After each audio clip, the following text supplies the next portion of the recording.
আসসালামু আলাইকুম। আরবের ইতিহাস বইটির চতুর্থ পর্বে আপনাদের স্বাগতম। আরবের ইতিহাস বইটি মূলত প্রফেসর P.K. হিট্রির the history of the Arabs বইয়ের বঙ্গানুবাদ। বিশ্ববিখ্যাত এই বইটিকে আমরা 10টি খণ্ডে বিভক্ত করেছি। তার মধ্যে আগের পর্বগুলোতে আমরা রসুল, কোরআন, ইসলাম তথা আরব জাতির অতীত ইতিহাস থেকে শুরু করে খোলাফায়ে রাশিদিন পর্যন্ত পাঠ করেছি। আজকের পর্বে আমরা শুনব উমাইয়া খিলাফত, এরই সাথে বাইজেন্টাইন সাম্রাজ্য, খারেজি ও শিয়াদের নিয়েও আমরা আলোচনা করব। তাহলে আর দেরি না করে শুরু করছি আরবের ইতিহাস বইটির চতুর্থ পর্ব।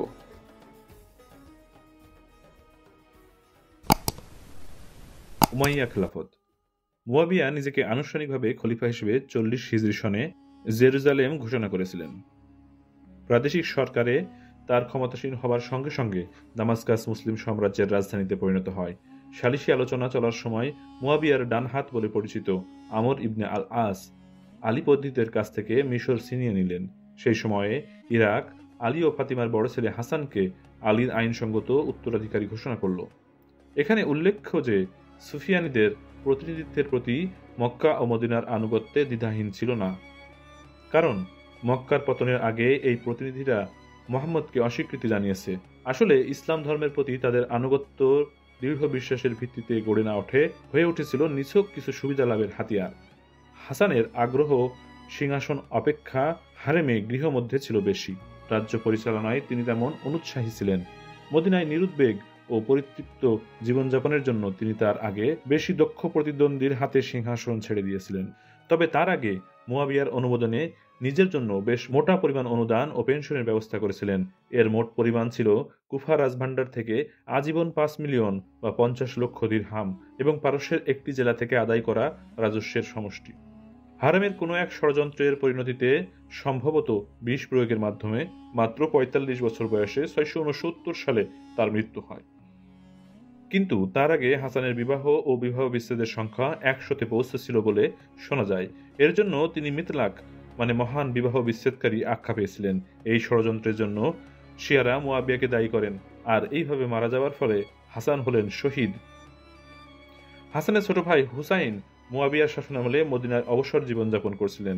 680 খ্রিস্টাব্দে তিনি মুয়াবিয়ার পুত্র ও উত্তরাধিকারী ইয়াজিদকে স্বীকৃতি দেননি, বরং যে ইরাকিরা আল হাসান ও আলীর পক্ষে তাকেই আইনসঙ্গত খলিফারূপে ঘোষণা করেছিল, তাদের জরুরি ও বারংবার আবেদনে তিনি সাড়া দেন এবং আত্মীয় পরিজন নিয়ে এক দুর্বল প্রহরী স্বরূপ সশস্ত্র লোকজনকে সঙ্গে নিয়ে তিনি কুফার উদ্দেশ্যে যাত্রা করেন। মুয়াবিয়া তার সুবিধার্থে উবাইদুল্লাহর পিতা জিয়াদকে নিজের ভাই হিসেবে স্বীকৃতি দিয়েছিল। উবাইদুল্লাহ তখন ইরাকের উমাইয়া গভর্নর। ইরাক থেকে হিজাজ পর্যন্ত সমস্ত রাস্তার উপর তিনি ফাঁড়ি নির্মাণ করেছিলেন।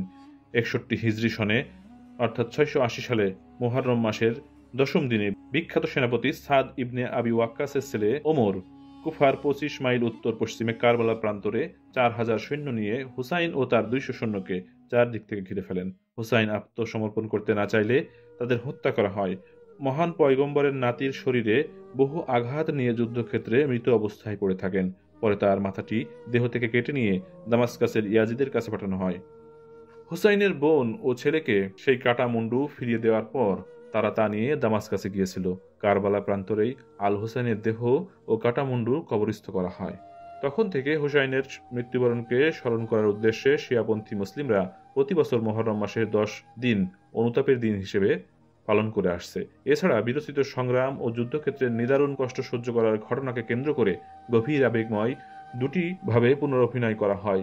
যুদ্ধের স্মরণে আল কাজিমাইনের একটি অংশ দেখানো হয়, তার নাম আশুরা। মুহররমের 10 দিন থেকে আরও 40 দিন পরে কারবালা প্রান্তরে দেখানো হয় আরেকটি অংশ, তার নাম মস্তকের প্রত্যাবর্তন। আলীর চেয়ে হুসাইনের রক্তদান আলাদা মতবাদ গড়ার ব্যাপারে শিয়া সম্প্রদায়ের অনেক বেশি প্রেরণা ছিল। তখন থেকেই ইসলামের মূল শিক্ষাকে অবহেলা করা শুরু হয়। তার পরিবর্তে শিয়া মতবাদে গোঁড়ামির যথেষ্ট প্রভাব স্পষ্ট। ফলে আলীর বংশধরদের মধ্যে বংশানুক্রমিকভাবে ইমামের পদলাভের প্রথা চালু হয়ে গেল। ইমাম হুসাইনের হত্যা উমাইয়া বংশের পতনের অন্যতম কারণ বলা হয়। অপরদিকে সুন্নি সম্প্রদায় বিশ্বাস করত যে ইয়াজিদের কর্তৃত্বকে চ্যালেঞ্জ করার অর্থ হলো বিশ্বাসঘাতকতা, আর তার একমাত্র শাস্তি হলো মৃত্যু। কিন্তু কোন ঘটনাকে মানুষের কিভাবে দেখা উচিত তার থেকে অনেক বেশি গুরুত্বপূর্ণ হলো ইতিহাসের চলমান শক্তি হিসেবে মানুষ কোনো একটি ঘটনাকে কিভাবে দেখে। এর পরিণতিতেই ইসলাম ধর্মে বিরাট বিভেদের সৃষ্টি হয় এবং এখনো পর্যন্ত সেই বিভেদ দূর করে ঐক্য গড়ে ওঠেনি। আরবের নরপতির প্রতীক মুয়াবিয়া। মুয়াবিয়া 661 থেকে 680 সাল মুয়াবিয়া বিরোধী শক্তিগুলোর উপর কর্তৃত্ব প্রতিষ্ঠা করে উত্তর পশ্চিম দিকে ইসলামের বড় শত্রু গ্রিসের অধিবাসীদের বিরুদ্ধে তার অভিযান শুরু করে। সিরিয়া জয়ের পরে মুয়াবিয়া বাইজেন্টাইনে সুসজ্জিত জাহাজ নির্মাণ করেন। জাহাজ নির্মাণ কেন্দ্র আক্কায় শক্তিশালী নৌবাহিনী গড়ে তোলেন। ইসলামী সমুদ্রযাত্রার ইতিহাসে এই পতাঙ্গনগুলি ছিল মিশরের পরেই দ্বিতীয় বৃহত্তম। সমুদ্রযাত্রার সঙ্গে ভালোভাবে পরিচিত গ্রোকো রোমানরাই এই যুদ্ধজাহাজগুলির দেখভাল করত। ইসলামের প্রধান অবলম্বন আল হিজাজের আরবদের সমুদ্রপথের সঙ্গে অল্প পরিচয় ছিল, কারণ ওমরের নীতি ছিল জলযাত্রায় দক্ষ কোনো মানুষ যেন তার ও তার লেফটেন্যান্টদের সম্পর্কে মাথা গলাতে না পারে। এই নীতি বুঝতে পারলেই পরিষ্কার হবে যে মুয়াবিয়া প্রস্তাবিত সাইপ্রাস আক্রমণে কেন ওমর সায় দেয়নি। উৎসাহ না থাকলেও ওমরের উত্তরাধিকারী ওসমান শেষ পর্যন্ত ওই দ্বীপ আক্রমণের অনুমতি দেন। খলিফার সম্মতি নিয়েই মুয়াবিয়া তার স্ত্রীকে এই অভিযানে সঙ্গে নিয়ে যান। তার স্ত্রীকে সঙ্গে নিয়ে যাবার এই ঘটনায় প্রমাণ দেয় যে সাইপ্রাস খুব কাছে এবং এটা যে অতি সহজেই দখল করা যাবে তা অজানা ছিল না। মুয়াবিয়ার রাজত্বকালে খলিফা সাম্রাজ্য শুধু দৃঢ় ভিত্তির উপর প্রতিষ্ঠিত হয়নি, তার সম্প্রসারিত হয়েছিল। এই সময়ে উত্তর আফ্রিকা খলিফা সাম্রাজ্যের বিস্তার ঘটে এবং তার জন্য উকবা ইবনে নাফির ভূমিকা যথেষ্ট প্রশংসাযোগ্য। তখনই বসরা থেকে পূর্ব দিকে খোরাসান বিজয়ের অভিযান চালানো হয়। তার সেনারা আমদরিয়া অতিক্রম করে এবং দূরবর্তী তুর্কিস্তানের বুখারা আক্রমণ করে। এইভাবে মুয়াবিয়া শুধু রাজবংশের প্রতিষ্ঠাতাই হননি, ওমরের পরে খলিফা সাম্রাজ্যের দ্বিতীয় প্রতিষ্ঠাতা হয়েছিলেন। মুয়াবিয়া মূলত সিংহাসন লাভ ও ইসলামী সাম্রাজ্যের সীমা বাড়ানোর জন্য খ্রিস্ট ধর্মাবলম্বী সিরিয়াদের উপর নির্ভর করেছিলেন। আল হিজাজ থেকে মুসলিম অনুপ্রবেশকারীদের বহিষ্কারের জন্য তার ভরসা ছিল প্রধানত ইয়েমেনের অধিবাসী সিরীয় বংশোদ্ভূত আরবদের উপর। নতুন সেনাপতির প্রতি সিরিয়া অধিবাসীরা যতটা অনুগত ছিল, আরবদের ইতিহাসে বিভিন্ন পর্যায়ে সেই আনুগত্যের বহিঃপ্রকাশ হয়। সৈনিক হিসেবে আলী অপেক্ষা নিচু মানের হলেও সামরিক সংগঠক হিসেবে মুয়াবিয়া ছিলেন সমকালের শীর্ষস্থানীয়। সিরিয়ান নেতাদের গুণাবলী সঠিকভাবে কাজে লাগিয়ে তিনি সেনাবাহিনীকে একটি প্রথম শ্রেণীর শৃঙ্খলপরায়ণ বাহিনীতে পরিণত করেন। তিনি সামরিক প্রশাসনকে পুরনো পিতৃতান্ত্রিক সমাজের উপজাতীয় বৈশিষ্ট্য থেকে মুক্ত করেন। সরকারের বহু প্রথাগত বৈশিষ্ট্য নির্মূল করে তিনি প্রাচীন গ্রিসের অনুকরণে একটি স্থায়ী ও সুদৃঢ় রাষ্ট্র কাঠামো গড়ে তোলেন। আপাত নৈরাজ্য থেকে মুক্ত করে তিনি এক সুশৃঙ্খল মুসলিম সমাজ গঠন করেছিলেন। ঐতিহাসিকগণ বলেন, ইসলামের মধ্যে তিনিই প্রথম ব্যুরো অব রেজিস্ট্রি ও ডাক পরিষেবা গড়ে তুলেছিলেন। কালব উপজাতিভুক্ত ছিলেন পূর্বসূরি ওসমানের স্ত্রী নাইলা। মাইমুনও ছিল তার মতো এক জ্যাকোবাইট খ্রিস্টান। এই মাইমুন হলেন মুয়াবিয়ার স্ত্রী। পরবর্তীকালে মুয়াবিয়ার উত্তরাধিকারী হয়েছিল এই মাইমুনের পুত্র ইয়াজিদ। পুত্র ইয়াজিদকে সঙ্গে নিয়ে মাইমুন প্রায়ই বাদিয়া, বিশেষত পালমেরিয়া সংলগ্ন অঞ্চলে যেতেন। সেখানে তার আপনজন বেদুইন উপজাতির লোকেরা ঘুরে বেড়াত। এখান থেকেই যুবরাজ শিকারের পিছনে ধাওয়া করতে, ঘোড়ায় চড়ার কষ্টকর কায়দা রপ্ত করতে, অতিরিক্ত মদ খাওয়া ও কবিতা রচনায় অভ্যস্ত হতে শিখলেন। তখন থেকেই আলবাদিয়া উমাইয়া বংশের রাজপুত্রদের শিক্ষালয়ে পরিণত হলো। এখানে একদিকে তারা যেমন সিরিয়া বা আরমীয় ভাষার প্রভাবমুক্ত বিশুদ্ধ আরবি ভাষা আয়ত্ত করত, অন্যদিকে এখানে থাকার ফলে তারা শহর অঞ্চলের প্লেগের বারবার আক্রমণ থেকেও রেহাই পেত।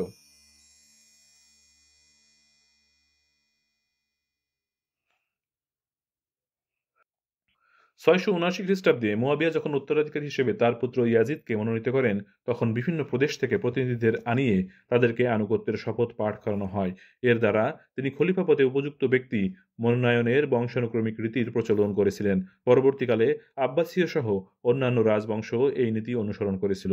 এই দৃষ্টান্ত অনুসরণ করেই পরবর্তী খলিফারা তাদের ছেলে বা ঘনিষ্ঠ আত্মীয়দের মধ্য থেকে যোগ্যতম ব্যক্তিকেই উত্তরাধিকারী মনোনীত করতেন। তারপরে প্রথম রাজধানী ও পরে সাম্রাজ্যের অন্তর্ভুক্ত প্রধান প্রধান শহরের মানুষজনের কাছে আনুগত্যের শপথ আগাম আদায় করে নিতেন। খলিফা হিসেবে মুয়াবিয়ার সাফল্যের জন্য তার সহযোগীরা, বিশেষ করে শস্য শ্যামলা মিশরের খলিফার পরিবর্তে শাসনরত আমর ইবনে আল আস, ঝঞ্ঝা বিক্ষুব্ধ আল কুফার গভর্নর আল মুগিরা ইবনে শুবা ও বিক্ষুব্ধ আল বসরার শাসক জিয়াদ ইবনে আবিহের ভূমিকা কোনো অংশেই কম নয়। এই 3 সহযোগী সহ খলিফা মুয়াবিয়া ছিলেন আরব মুসলিমদের 4 রাজনৈতিক প্রতিভাধর ব্যক্তিত্ব। বাবার পরিচয় সম্পর্কে সন্দেহ থাকায় ইবনে আবিহ রূপে নিজের পরিচয় দিতেন জিয়াদ। তার মা ছিলেন আলতাইফের একটি কৃতদাসী এবং পতিতা। মুয়াবিয়ার পিতা আবু সুফিয়ান তাকে চিনতেন। জিয়াদ ছিলেন আলীপন্থী। চরম সংকট মুহূর্তে মুয়াবিয়া তাকে তার আইনসঙ্গত ভাই হিসেবে স্বীকার করে নেন। পরে জিয়াদ তার খলিফা ভাইয়ের একটি সম্পদে পরিণত হন। জিয়াদ দ্বিধাহীন চিত্তে শিয়া ভাবাদর্শের কেন্দ্র বসরার উপর প্রবল আক্রমণ চালায়। আল মুগিরার মৃত্যুর পর তিনি কুফার গভর্নর হন। এর ফলে তিনি আরব ও পারস্য সহ গোটা সাম্রাজ্যের পূর্ব অংশের অধীশ্বর হয়ে ওঠেন। তার 4000 সুশিক্ষিত দেহরক্ষী পুলিশ ও গুপ্তচর কাজ করত। তার সাহায্যে তিনি এক অত্যাচারী শাসন ব্যবস্থা প্রতিষ্ঠা করেছিলেন। আর যারাই আলীর কোনো বংশধরের প্রতি আনুগত্য দেখাত বা মুয়াবিয়ার উৎসাহ রটাতে সাহায্য করত, তাদেরকেই তিনি নির্দয়ভাবে গ্রেপ্তার করতেন। একথা সত্য যে কোনো খলিফার তুলনায় মুয়াবিয়া সচতুর রাজনৈতিক ছিলেন। আরব জীবনীকারদের কাছে মুয়াবিয়ার মহৎ গুণ ছিল হিলম বা ধৈর্য। এক্ষেত্রে তার ছিল এক ব্যতিক্রমী দক্ষতা এবং এজন্য নিতান্ত প্রয়োজন ছাড়া তিনি শান্তিপূর্ণ পদ্ধতিতে তার লক্ষ্য পূরণ করেছেন। বুদ্ধিদীপ্ত উদারতার সাহায্যে তিনি শত্রুদের নিরস্ত্র ও বিরোধীদের কলঙ্কিত করার চেষ্টা করেছেন। ধৈর্য ও চূড়ান্ত আত্মসংযমের সাহায্যে প্রায় সমস্ত পরিস্থিতিতেই তিনি নিজেকে নিয়ন্ত্রণ করেছেন আর পেয়েছেন চালকের ভূমিকা। শোনা যায় তিনি ঘোষণা করেছিলেন, আমার চাবুকই যেখানে যথেষ্ট সেখানে আমি তরবারি ব্যবহার করি না। আমার কথাই যেখানে কাজ করে সেখানে আমি চাবুকও ব্যবহার করি না। আমার সহযোগীদের সঙ্গে আমার সম্পর্ক যদি একটি চুলের মতো পলকা বাঁধনেও বাধা থাকে, আমি তাকে ভাঙতে দিই না। তারা যখন টানে আমি বাঁধন আলগা করি, আবার তারা যদি আলগা করে আমি টেনে ধরি। আল হাসানের সিংহাসন ত্যাগ মুহূর্তে তিনি যে চিঠিটি তাকে পাঠিয়েছিলেন বলে জানা গেছে, তার থেকে নিচের বক্তব্যটি তুলে দেওয়া হয়েছে। আমি স্বীকার করি যে তোমার রক্তের সম্পর্কজনিত কারণে আমার পরিবর্তে ওই উচ্চ আসনে বসার ক্ষেত্রে তুমি অধিকতর যোগ্য। আর আমি যদি রাজকর্তব্য পালনে তোমার দক্ষতা সম্পর্কে নিশ্চিত হতাম, তাহলে বিন্দুমাত্র ইতস্ততা না করে তোমার আনুগত্য স্বীকার করে নিতাম। এখন তুমি নিজেকে জিজ্ঞাসা করো তোমার কি করা উচিত। চিঠিটির সঙ্গে যুক্ত ছিল মুয়াবিয়ার সই করা একটি ফাঁকা কাগজ এবং তার শূন্য স্থানটি তিনি হাসানকে পূরণ করতে বলেন। ঐতিহাসিকদের যে সমস্ত রচনাবলী আমরা পেয়েছি তা থেকে জানা যায়, নানা দক্ষতা থাকলেও মুয়াবিয়া তাদের কাছে গ্রহণযোগ্য হয়ে উঠতে পারেননি। তারা মুয়াবিয়াকে ইসলামের প্রথম মালিক বা রাজা বলে মেনে নিয়েছেন, কিন্তু এই উপাধিটা প্রকৃত আরবদের কাছে এতটাই বিতৃষ্ণার যে তারা এটি শুধুমাত্র কোনো অআরবীয় রাজার ক্ষমতা বোঝাতে ব্যবহার করতে পারেন। ঐতিহাসিকদের লেখায় এই রক্ষণশীলদের মতবাদের প্রতিফলন হয়েছে, যারা মনে করতেন যে মুয়াবিয়া ইসলামকে পার্থিব এবং খিলাফত আল নবুয়াহকে একটি মুলক বা পার্থিব ধর্মসত্তায় পরিণত করেছেন। তাদের মতে তার অশাস্ত্রীয় সৃষ্টির অন্যতম হল মাকসুরা বা মসজিদের মধ্যে এক ধরনের বাসগৃহ, যেটা শুধুমাত্র খলিফাই ব্যবহার করতে পারেন। উমাইয়া বংশধরদের মধ্যে তিনি ক্ষমতাশীলতা, প্রাণ প্রাচুর্য, বিচক্ষণ ও কূটনৈতিক চাতুর্য ইত্যাদি গুণাবলী সঞ্চারিত করে গেছেন। অনেকেই তাকে এসব ব্যাপার ছাপিয়ে যাবার চেষ্টা করলেও অল্প কয়েকজনই তাতে সফল হন। রাজা হিসেবে তিনি শুধু প্রথমই নন, আরবীয় রাজাদের মধ্যে তিনি অনেকের চেয়ে শ্রেষ্ঠ ছিলেন। বাইজেন্টাইনদের বিরোধীরা মুয়াবিয়ার পায়ের তোলার জমি নতুন পদে অধিষ্ঠিত হয়েও কিন্তু তত নিরাপদ ছিল না। ঘরোয়া সমস্যায় জর্জরিত ছিলেন। তাই অতি দ্রুত সম্রাট দ্বিতীয় কনস্ট্যান্সের সঙ্গে সন্ধির প্রস্তাব করলেন, বার্ষিক 1 নজরানার বিনিময়ে, যার উল্লেখ রয়েছে থিওফ্যানিসের বিবৃতিতে। দুইবার মুয়াবিয়া শত্রুদের রাজধানীতে হানা দিলেন।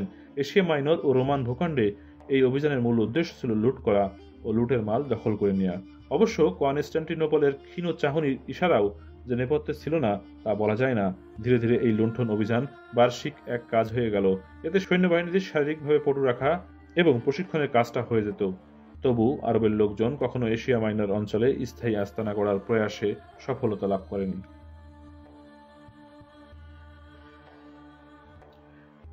তিনবার কনস্টান্টিনোপলকে ঘিরে আক্রমণ চালিয়েছিল উমাইয়া বাহিনী। তখনই সিরিয়া আরব মিলিত বাহিনী গ্রিস রাজধানীর দুর্ভেদ্য প্রাচীর পর্যন্ত পৌঁছাতে পারে। প্রথমবার হিজরি 49 অব্দে 669 খ্রিস্টাব্দে যুবরাজ ইয়াজিদের নেতৃত্বে অভিযান চলে। তার যোদ্ধারাই প্রথমবার বাইজেন্টাইনের উপর নজর দেয়। ইয়াজিদকে যুদ্ধ করতে পাঠিয়েছিলেন তার পিতা। ওই সময় বাইজেন্টাইনের এশিয়া উপকণ্ঠে জমির জন্য লড়াই চালাচ্ছিলেন ফাজ্জাল্লাহ ইবনে উবাইদ আল আনসারি। তাকে মদদ দিতেই পাঠানো হয়েছিল ইয়াজিদকে।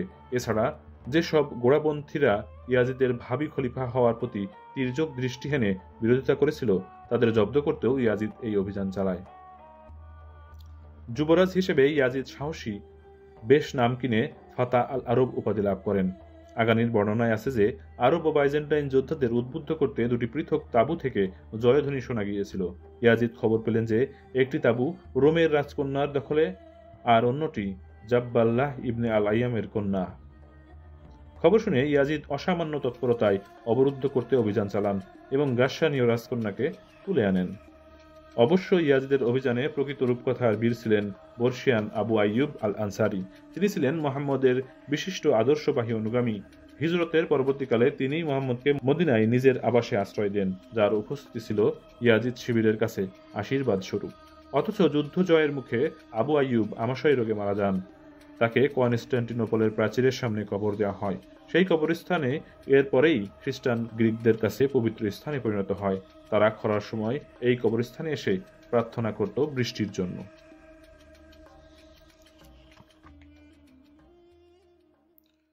680 খ্রিস্টাব্দে মুয়াবিয়ার মৃত্যুর পর আরব সেনাবাহিনীকে বসফরাস ও ইজিয়ান সমুদ্রবক্ষ থেকে ফিরিয়ে নেওয়া হয়, কিন্তু রোমান ভূখণ্ডে হানা কখনো থেমে থাকেনি। আমরা প্রায় সমস্ত বহির আক্রমণের ঘটনাগুলি খতিয়ে দেখেছি, কোনোটিই তেমন তাৎপর্যপূর্ণ নয়। 715 থেকে 717 খ্রিস্টাব্দে সুলাইমানের অভিযানকেই ইতিহাস গুরুত্ব দেয়। সুলাইমান নিজেকে হাদিস বর্ণিত সেই খলিফা হিসেবে মনে করতেন। তার ধারণা ছিল তিনি পয়গম্বরের নাম ধারণ করে কনস্টান্টিনোপল জয় করতে জন্মেছেন। তার আমলেই দ্বিতীয় ও শেষবার সবচেয়ে ব্যাপক আকারে অবরুদ্ধ হয় কনস্টান্টিনোপল। সুলাইমান ভ্রাতা মাসলামার নেতৃত্বে 716 থেকে 717 খ্রিস্টাব্দে আগস্ট সেপ্টেম্বরে এই অবরোধ হয়েছিল।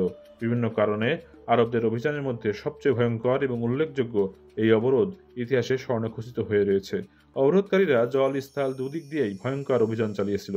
তাদের সঙ্গে ছিল প্রচুর ন্যাফথা এবং বিশেষ গোলন্দাজ বাহিনী। তারা মিশরীয় নৌবাহিনীর মদত পেয়েছিল। মাসলামা এর রক্ষী বাহিনীর প্রধান আবদুল্লাহ আল বাত্তাল এই যুদ্ধে দুর্দান্ত সাহসিকতা দেখিয়ে সেরা ইসলামী উপাধি পান। উমাইয়া শক্তির সুবর্ণযুগ। উমাইয়া বংশের মারওয়ানি শাখার প্রতিষ্ঠাতা মারওয়ান এর উত্তরাধিকারী হিসেবে তার পুত্র আবদ আল মালিক ক্ষমতাসীন হন। তাকে রাজাদের পিতা হিসেবে অভিহিত করা হতো। আবদ আল মালিক এবং তার 4 পুত্রের শাসনে দামাস্কাসে এই রাজবংশ ক্ষমতা ও ঐশ্বর্যের শিখরে পৌঁছায়। আল ওয়ালিদ এবং হিসাম এর আমলে ইসলামী সাম্রাজ্য সবচেয়ে বেশি সম্প্রসারিত হয়েছিল। অতলান্তিক সাগরের তীরভূমি থেকে পিরেনিস পর্বত ও সিন্ধু নদের পাশ বরাবর চীনের সীমান্ত পর্যন্ত বিস্তৃত এই সাম্রাজ্য প্রাচীনকালে এবং আধুনিক যুগেও একমাত্র ব্রিটিশ এবং রুশ সাম্রাজ্য ছাড়া আর কোনো সাম্রাজ্য এত ব্যাপক বিস্তৃতি লাভ করেনি। এই সুবর্ণ যুগেই ট্রান্স অক্সিয়ানাকে শাসনাধীনে আনা, উত্তর আফ্রিকাকে পুনর্জয় এবং শান্ত করা এবং স্পেনের মতো বৃহৎ ইউরোপীয় দেশকে দখল করা সম্ভব হয়, যা আগে কোনো আরব শক্তি পারেনি।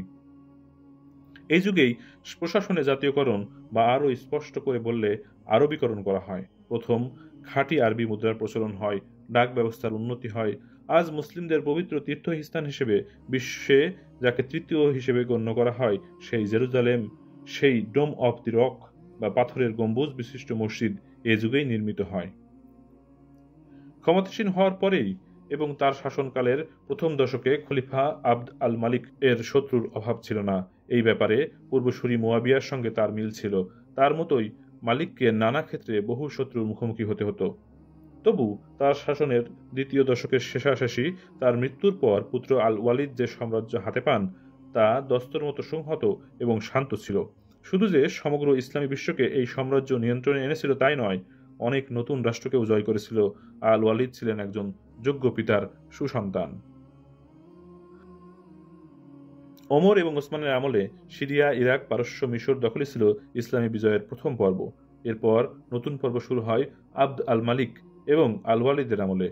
এই দুই সাম্রাজ্যের সামরিক কৃতিত্বের মূলে ছিল দুই কেন্দ্র, পূর্বে আল হাজ্জাজ ইবনে ইউসুফ আল সাফাফি এবং পশ্চিমে মুসা ইবনে নুসাইর। উৎসাহী রাজ্যপাল আল হাজ্জাজ হিজাজে তায়েফের তরুণ শিক্ষক আল হাজ্জাজ মসি ছেড়ে অশিকেই বরণ করেছিলেন উমাইয়া সাম্রাজ্যের সমর্থনের লড়াইয়ের জন্য। তিনি ৩১ বছর বয়সে তার প্রতিদ্বন্দ্বী প্রবল প্রতাপান্বিত আবদুল্লাহ ইবনে আল জুবাইরকে নিশ্চিহ্ন করে আরবের রাজ্যপাল নিযুক্ত হন।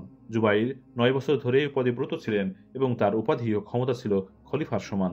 ২ বছর ক্ষমতাসীন হয়েই আল হাজ্জর হিজাজকে শান্ত করে তোলেন, পাশাপাশি ইয়েমেন এবং পূর্বাঞ্চলের ইয়ামা প্রদেশকেও শান্ত করে তোলেন তিনি। ৬৯৪ খ্রিস্টাব্দের ডিসেম্বরে তাকে আবদ আল মালিক ডেকে পাঠিয়ে গোলমেলে এবং অশান্ত ইরাকেও শান্তি ফিরিয়ে আনার ভার দেন। ইরাকের লোকজন অধিকাংশই ছিল চতুর এবং কপট। সেখানে আলীপন্থীরা এবং খারিজিরা আগাগোড়াই উমাইয়া সাম্রাজ্যের গলার কাটা হয়ে দাঁড়িয়েছিল। আরবি সাহিত্যের জনপ্রিয় এবং সবচেয়ে নাটকীয় কাহিনীর মধ্যে উল্লেখিত রয়েছে ছদ্মবেশে আল হাজাজের কুফার বিখ্যাত মসজিদে অপ্রত্যাশিত আগমনের কথা। মাত্র ১২ জন অষ্টারোহী নিয়ে তিনি আসেন এই মসজিদে। এসে শটান উঠে যান প্রচার বেদিতে। তার মাথায় যে বিশাল আকার পাগড়ি পরে তার মুখ পর্যন্ত ঢেকে রেখেছিলেন তা সরিয়ে সমূর্তিতে আত্মপ্রকাশ করেন। তারপর অগ্নিগর্ভে ভাষণ দেন। দ্ব্যর্থহীন শর্তে প্রতিটি নীতি ঘোষণা করে তিনি গোড়া থেকেই ইরাকিদের বুঝিয়ে দেন যে রাষ্ট্রদ্রোহী জনতার সঙ্গে তিনি নরম পথে চলবেন না। তিনি যেভাবে প্রাচীন কবির কবিতা উদ্ধৃতি দিয়ে ভাষণ শুরু করেছিলেন ওই মসজিদে, তা ছিল এরকম: আধার সরিয়ে আমি উঠে যাই সুউচ্চ প্রচার বেদিতে, মাথার শিরোপা সরালেই আমায় চিনবেন সবাই। এরপর তিনি বলেন, কুফার এর জনগণ, নিশ্চিতভাবে দেখুন, আমি সেই ব্যক্তি যে দেখতে পাচ্ছে কতগুলি মাথা কতলের উপযুক্ত, আর সত্যি কথা হলো আমাকেই তা করতে হবে। বিশ্বাস করুন, আমি শিরোপা আর দাড়ির মাঝে রক্ত দেখতে পাচ্ছি। কার্যত শত্রুপক্ষকে নিশ্চিহ্ন করার মতো এত সাহসী আর কোনো রাজপ্রতিনিধি ছিলেন না উমাইয়া রাজবংশে। তার কাছে মাথা উঁচু করে পৌঁছানোর মতো সাহস কারো ছিল না। এমনকি হজরত মোহাম্মদ সাল্লাহ সাল্লামের ঘনিষ্ঠ এবং শ্রদ্ধেয় সহচর এবং বিশিষ্ট হাদিস বর্ণনাকারী আনাস ইবনে মালিক পর্যন্ত তার কোপ দৃষ্টিতে পড়েন। তার বিরুদ্ধে বিরোধী শক্তিকে সহানুভূতি দেখানোর অভিযোগ ওঠে। এই সাহসী রাজপ্রতিনিধির সিলমোহর মারা গলাবন্ধ করতে তিনি বাধ্য হন। ইরাকের এই জবরদস্ত রাজ্যপাল, শোনা যায়, ১,২০,০০০ মানুষকে কতল করেছিলেন। আরব ঐতিহাসিকরাই লিখে গেছেন, মৃতদের অধিকাংশই ছিলেন শিয়া এবং সুন্নি। তারা আব্বাসী রাজত্বকে রক্তপিপাসী স্বৈরাচারী এবং যথার্থই নিরোর আমল বলে বর্ণনা করে গেছেন। রক্তপিপাসার পাশাপাশি তার অতিভোজনপ্রিয়তা এবং অধার্মিকতা ঐতিহাসিকদের কাছে বেশ আকর্ষক ছিল। নদী অতিক্রম করে বিজয় অভিযান। তখনও পর্যন্ত আমুদারিয়া ঐতিহাসিকভাবে না হলেও ঐতিহ্যের প্রেক্ষাপটে ইরান এবং তুরনের মধ্যে সীমান্ত রেখা হিসেবে প্রতিষ্ঠা পেয়েছিল। অর্থাৎ পার্সিভাষী মানুষ এবং তুর্কিভাষী মানুষদের মধ্যে এক সীমান্ত রেখা হিসেবে বিরাজমান ছিল এই নদী। এই নদীও আল আওয়ালিদের অধীনে চলে এলো এবং এই নদী বরাবর মুসলিম সাম্রাজ্যের স্থায়ী ভিত্তি প্রতিষ্ঠিত হলো। একাধিকবার বুদ্ধিদীপ্ত অভিযান চালিয়ে কুতাইবা ৭০৫ খ্রিস্টাব্দে তুখারিস্তানের অববাহিকা অঞ্চল এবং তার রাজধানী বল্ক পুনরুদ্ধার করেন।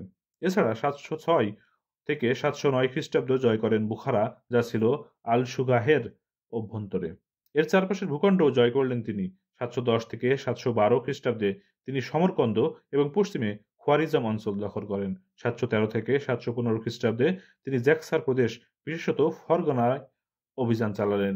এভাবে সাম্প্রতিককালেও যে অঞ্চলটি মধ্য এশিয়ার খান অঞ্চল হিসেবে পরিচিত, সেই অঞ্চলে মুসলিম শাসনদের সূচনা করেন। আল আরাবিতে উল্লেখ আছে, কুতাইবা এবং অন্যান্যরা ৭১৫ খ্রিস্টাব্দে চৈনিক তুর্কিস্তানের কাশনগর জয় করেন এবং এমনকি মূল চীনা ভূখণ্ডেও ঢুকে পড়েন। পরবর্তীকালে নাসর ইবনে শায়ার এবং তার উত্তরাধিকারী এই ভূখণ্ড জয় করেছিল। প্রথমবার আক্রমণের কথা সেই অনুমানের ভিত্তিতেই রটেছিল বলে মনে হয়। এভাবে তারা মধ্য এশিয়ায় ইসলাম আধিপত্য প্রতিষ্ঠা করেন, আর তা দৃঢ়ভাবে করতে সক্ষম হন যে চীনারা পর্যন্ত বিরোধী যেতে সাহস পাননি। ভারতে জয়যাত্রা। ইতিমধ্যে মোহাম্মদ ইবনে আল কাসিমের নেতৃত্বে আরেক বাহিনী দক্ষিণমুখী অভিযান চালায়। ৭১০ খ্রিস্টাব্দে এক অসামান্য সেনাবাহিনীর প্রধান হিসেবে আল হাজ্জাজের এই জামাতা মুকরানকে নিয়ন্ত্রণে আনেন। তার সেনাবাহিনীতে ৬,০০০ সিরিয়াবাসী ছিলেন। তিনি এরপর অধুনা বালুচিস্তানে অভিযান চালায়। ৭১১ থেকে ৭১২ খ্রিস্টাব্দে তিনি সিন্ধু প্রদেশ, তার অববাহিকা, উপত্যকা এবং সিন্ধু নদের বদ্বীপ অঞ্চলকে দখলে আনেন। এখানে যেসব শহর তিনি দখল করেন তার মধ্যে ছিল আল দাইবুল সমুদ্র বন্দর, যেখানে একটি বুদ্ধ মূর্তি ছিল যার উচ্চতা ছিল প্রায় ৪০ হাত। আল নিরুন অর্থাৎ আধুনিক হায়দ্রাবাদ, সুদূর উত্তর প্রান্ত বিজয় অভিযান সম্প্রসারিত হয়। পূর্ব দিকে যখন এমন বড়সড় অভিযান চলছে তখনও কিন্তু বাইজেন্টাইন সীমান্ত পুরোপুরি অবহেলিত ছিল না। তার শাসকের একেবারে গোড়ার দিকে আবদ আল মালিক যখন ইবনে আল জুবাইরের প্রতিদ্বন্দ্বিতার মুখোমুখি, তখন তিনি মুয়াবিয়ার দৃষ্টান্ত অনুসরণ করে রোমান সাম্রাজ্যের অত্যাচারীদের নাজরানা দেন। তখন রোমানদের প্রতিনিধি আল লুক্কামের খ্রিস্টান সম্প্রদায় জারাজিমাহরা লেবাননে আক্রমণ চালাচ্ছিল, কিন্তু অভ্যন্তরীণ রাজনৈতিক প্রেক্ষাপটটি স্পষ্ট হতেই চিরশত্রুদের সঙ্গে দ্বন্দ্ব শুরু হয়। 692 খ্রিস্টাব্দে দ্বিতীয় জাস্টিয়ান সিসিলির সেবাস্তিপোলিসে পরাস্ত হন। প্রায় 707 খ্রিস্টাব্দে কাপ্পাডোসিয়া অত্যন্ত গুরুত্বপূর্ণ দুর্গ তায়ানা দখল হয়ে গেল। সার্দিস পাইগামাম দখল করে মাসলামা তার উল্লেখযোগ্য কনস্টান্টিনোপল অভিযান চালান। এ বিষয়ে আমরা আগে জেনেছি। মুসলিম বাহিনী আবিডোজে দারদানেলিস অতিক্রম করে বিশাল গোলন্দাজ বাহিনী নিয়ে, কিন্তু কনস্টান্টিনোপল যাওয়ার সমুদ্রপথ এক বড় শৃঙ্খলে আবদ্ধ ছিল। তাই মুসলিম বাহিনীর নৌবহরকে বসফরাস সমুদ্রবক্ষে কনস্টান্টিনোপলের কাছেই নোঙ্গর ফেলতে হয়। এই দ্বিতীয়বার আরব বাহিনী বাইজেন্টাইন রাজধানী অবরুদ্ধ করে। যুদ্ধক্ষেত্রে সৈন্যদের অভাব এবং বুলগারদের আক্রমণে পুরো 1 বছর ধরে লড়াইয়ের পর আরব বাহিনী পিছু হটতে বাধ্য হয়। মুয়াবিয়া এর নির্দেশে মাসলামাহ আল ফিহরি 644 থেকে 45 খ্রিস্টাব্দে আর্মেনিয়া দখল করে নিয়েছিল। এরপরেই আর্মেনিয়া ইবনে আল জুবাইরের বিপর্যয়ের সুযোগে বিদ্রোহী হয়ে ওঠে এবং সেই বিদ্রোহ দমন করল আরব বাহিনী। আবদ আল মালিক এবং আল ওয়ালিদের নেতৃত্বে ইসলামী রাষ্ট্র আরবীকরণের শুরু হওয়া দামেস্কাসের সরকারি মহাফেজখানার ভাষা গ্রিক থেকে আরবি করা হয়। ইরাকেও পাহলভি ভাষা থেকে আরবি ভাষা চালু হয়, পাশাপাশি আরবি মুদ্রাও চালু হয়। ভাষা পরিবর্তনের সঙ্গে সঙ্গে কর্মচারীর স্তরেও ব্যাপক পরিবর্তন আসে। আগে যারা রাজা ছিলেন তারা হিসাব বা আর্থিক সমস্যার কথা বুঝতেন না বলে সিরীয় গ্রিক জানা কর্মচারীরা দাপিয়ে কাজ করতে পারতেন। পারস্য ও ইরাকে পার্সি কর্মচারীদের আধিপত্য ছিল। পরিস্থিতি পরিবর্তিত হলে নিঃসন্দেহে কিছু কর্মচারী রয়ে গেলেন। এরা আরবের লোক না হয়েও ইতিমধ্যে আরবি ভাষায় অসামান্য দখল অর্জন করেছিলেন। বাকিরা সরে যেতে হলো। অবশ্য বেশ স্লথ গতিতেই এই রূপান্তর হলো। আবদ আল মালিকের আমলে রূপান্তরিত প্রক্রিয়া শুরু হতে তার উত্তরাধিকারী আমলেও চলে। এই কারণে অনেক ইতিহাসবেত্তা এই রূপান্তরের স্থপতি হিসেবে আবদ আল মালিককে ভূষিত করে গেছেন। প্রাক ইসলামী যুগে আল হিজাজে রোমান ও পারস্য মুদ্রাই চালু ছিল। পাশাপাশি এথেন্সের পেসার ছাপমারা কিছু দক্ষিণ আরবীয় রৌপ্য মুদ্রা চালু ছিল। ওমর, মুয়াবিয়া এবং পূর্ববর্তী অন্য খলিফারা এই সব মুদ্রা বদলানোর ব্যাপারে কখনো মাথা ঘামাননি। কিছু কিছু ক্ষেত্রে প্রচলিত মুদ্রাতেই কোরআনের কিছু শ্লোক খোদাই করে দেওয়া হতো। আবদ আল মালিকের শাসনের আগেও কয়েকবার কিছু স্বর্ণ ও রৌপ্য মুদ্রা পরিবর্তন করা হয়, তবে তার কারণ ছিল অন্য। তা বাইজেন্টাইন বা পারস্য মুদ্রার সঙ্গে হুবহু মিলে যাওয়ায় সেই পরিবর্তন দরকার পড়ে। 695 খ্রিস্টাব্দে আবদ আল মালিক দামাস্কাসে প্রথম স্বর্ণ মুদ্রা দিনার ও রৌপ্য মুদ্রা দিরহাম চালু করেন, যা ছিল খাঁটি আরবি। ইরাকে রাজ্যপাল আল হাজ্জাজ রৌপ্য মুদ্রা চালু করেন। পরবর্তী বছর তা চালু হয় কুফায়। খাঁটি ইসলামী মুদ্রার প্রচলন এবং প্রশাসনকে আরবিকরণের পাশাপাশি আবদ আল মালিক নিয়মিত ডাক ব্যবস্থা চালু করেন। এই ডাক পরিষেবা চালু রাখতে তিনি পর্যটকদের যাতায়াতের জন্য ব্যবহৃত ঘোড়াদের কাজে লাগান। পোস্টমাস্টারদের অন্য সব কাজের সঙ্গে বিভিন্ন প্রদেশে কি কি গুরুত্বপূর্ণ ঘটনা ঘটেছে তার বিবরণও খলিফাকে জানাতে হতো। আর্থিক সংস্কার। আর্থিক পরিবর্তনের সঙ্গে সে সময় সরকারি অর্থনীতি এবং প্রশাসনে প্রচুর সংস্কার সাধিত হয়। নীতিগতভাবে কোনো মুসলমানই তার দেশ যেখানেই হোক জাকাত বা দরিদ্র কর ছাড়া কোনো কর দিতে বাধ্য ছিলেন না। তবে কার্যত এই সুবিধা আরবীরা ভোগ করত, আর এই সুযোগ নিয়ে অনেকে মুসলমান হয়ে যায়। বিশেষ করে ইরাক ও খুরসানে বহু চাষি গ্রাম ছেড়ে শহরে চলে আসতে শুরু করলে সবাই মাওয়ালি হিসেবে সৈন্যবাহিনীতে যোগদান করতে চাইল।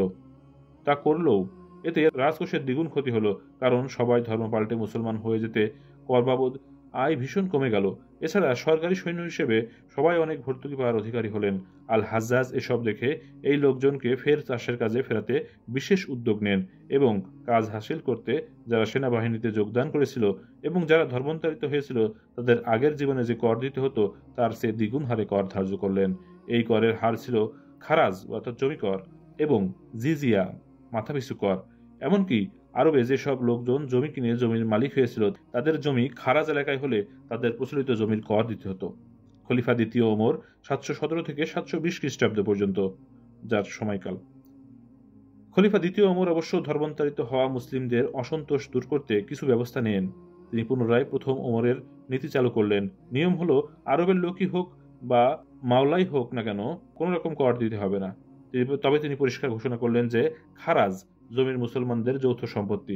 এভাবে তিনি হিজরি সন ১০০ এর পরে খারাজ জমি আরবদের এবং মুসলমানদের বিক্রি করা নিষিদ্ধ ঘোষণা করেন এবং এও ঘোষণা করলেন যে এই রকম জমির কোনো মালিক ধর্মান্তরিত হলে তার সম্পত্তি গ্রামের সম্পত্তিতে পরিণত হবে, আর তিনি এই জমিতে চাষ করতে চাইলে তাকে ইজারা নিয়ে চাষ করতে হবে। মহৎ উদ্দেশ্য থাকলেও ওমরের নীতি সফল হয়নি। এর ফলে রাষ্ট্রের রাজস্ব অনেক কমে যায় এবং শহরে অনুচর সংখ্যা বেড়ে সেনাদলের বহর বাড়তেই থাকে। শেষ পর্যন্ত কিছু অদল বদল করে আল হাজ্জাজের সময়কার গৃহীত নীতি ফের চালু হয়। আল হাজ্জাজের উৎসাহ ও উদ্দীপনায় আরও কিছু সাংস্কৃতিক ক্ষেত্রে এবং কৃষিক্ষেত্রে সংস্কার হয়। তিনি একাধিক নতুন খাল খনন করেন, টাইগ্রিস ও ইউফ্রেটিস নদীর মধ্যকার একটি বন্ধ খাল ফের খনন করেন, জলে ডোবা এবং অকর্ষিত জমিকে তিনি চাষযোগ্য করে তোলেন। এছাড়া তিনি আরবি বানানে কিছু বৈশিষ্ট্যের সূচনা করেন, যেমন আরবি বানানে বা, তা, সা, দাল, জাল ইত্যাদি একই রকমভাবে লেখা হরফের মধ্যে পার্থক্য দেখাতে সিরীয় ভাষার স্বরবর্ণের কিছু অংশ আরবি বানানে সংযোজিত করার ব্যবস্থা করেন, যেমন জাম্মাহ, ফাতাহ, কাসার জ্যোতিচিহ্নের বিভিন্ন উচ্চারণ। আরবি বানানের এই সংস্কারের মধ্য দিয়ে তিনি পবিত্র কোরআন পাঠের বানানের ভুল সংশোধনের দৃঢ় সংকল্প ছিলেন। এর জন্য তিনি একটি সংশোধনীয় তৈরি করেন। তিনি স্কুল শিক্ষক হিসেবে জীবন শুরু করেন। সাহিত্য ও ভাষণদানে তিনি কখনো আগ্রহ হারাননি। কবি এবং বিজ্ঞানীদের তিনি বারবার পৃষ্ঠপোষকতা করে গেছেন। বেদুইন জাতির ব্যঙ্গ সাহিত্যিক জারির তার প্রতিদ্বন্দ্বী আল ফারাজদাক এবং আল আখতারের সঙ্গে মিলে উমাইয়া আমলে কাব্যময় বিজয়ী গাথা লিখেছিলেন। স্থাপত্য স্তম্ভ। এই সময়ে স্থাপত্য শিল্পাকৃতির মধ্যে ছিল বহু স্মারক স্তম্ভ, যার কিছু আজও টিকে রয়েছে। প্যালেস্তাইন খলিফা সুলাইমান প্রাচীর এক ধ্বংসপ্রাপ্ত শহরের বুকে নির্মাণ করেছিলেন আল রামলাহ শহর। এই শহরের তিনি বাসভবন গড়ে তোলেন। প্রথম বিশ্বযুদ্ধের সময়ও তার নির্মিত রাজপ্রাসাদের খোঁজ পাওয়া গিয়েছিল। আর তার নির্মিত সাদা মসজিদের মিনার, যে মসজিদ দামাস্কা উমাইয়া মসজিদ এবং জেরুজালেমের মসজিদের পরই সিরিয়ার তৃতীয় বৃহত্তম মসজিদ বলে বিবেচিত হতো, চতুর্দশ শতকের গোড়ায় মামলুকদের আমলে পুনর্নির্মিত হয়। আজও তা বিদ্যমান।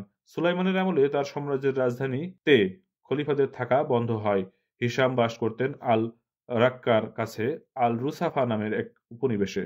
691 খ্রিস্টাব্দে আবদ আল মালিক জেরুজালেমে চোখ বাঁধানো পাথরের মসজিদ নির্মাণ করেন। এর নাম ছিল কুব্বাত আল শাখরা।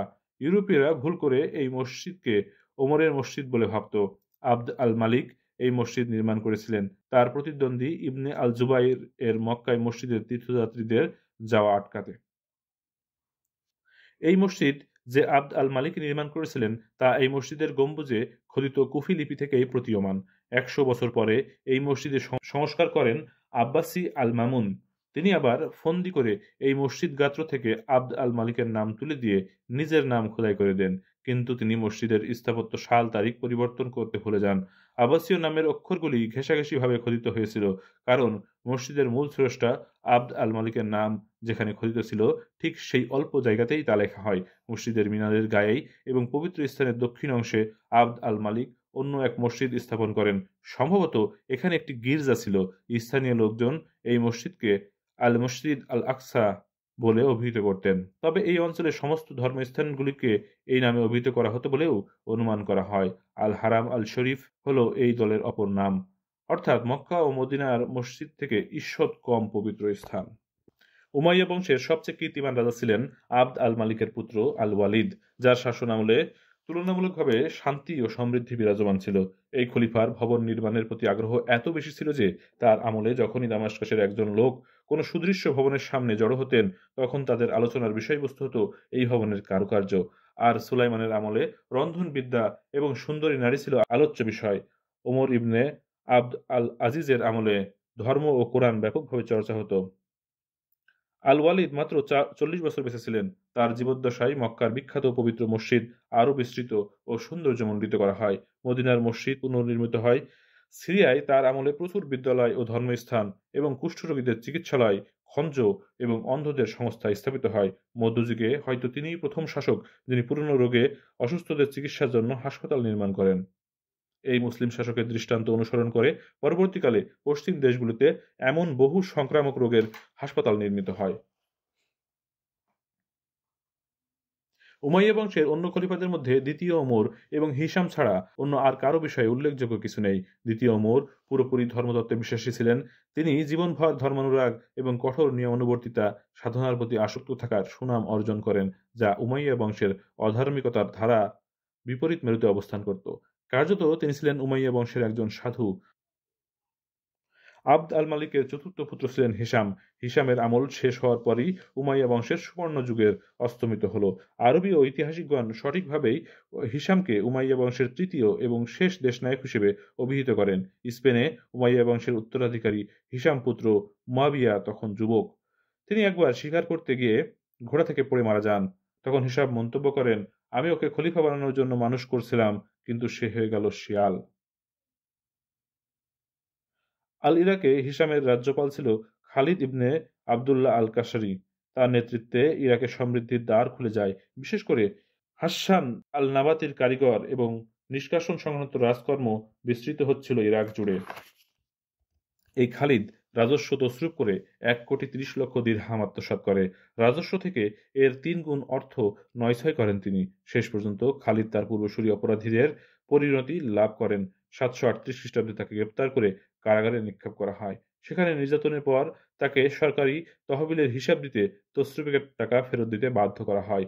উমাইয়া সাম্রাজ্যের অপশাসন এবং দুর্নীতি কিভাবে সমাজ কাঠামোটিতে ঘুণ ধরিয়ে দিয়েছিল তার একটি উজ্জ্বল দৃষ্টান্ত এই ঘটনা।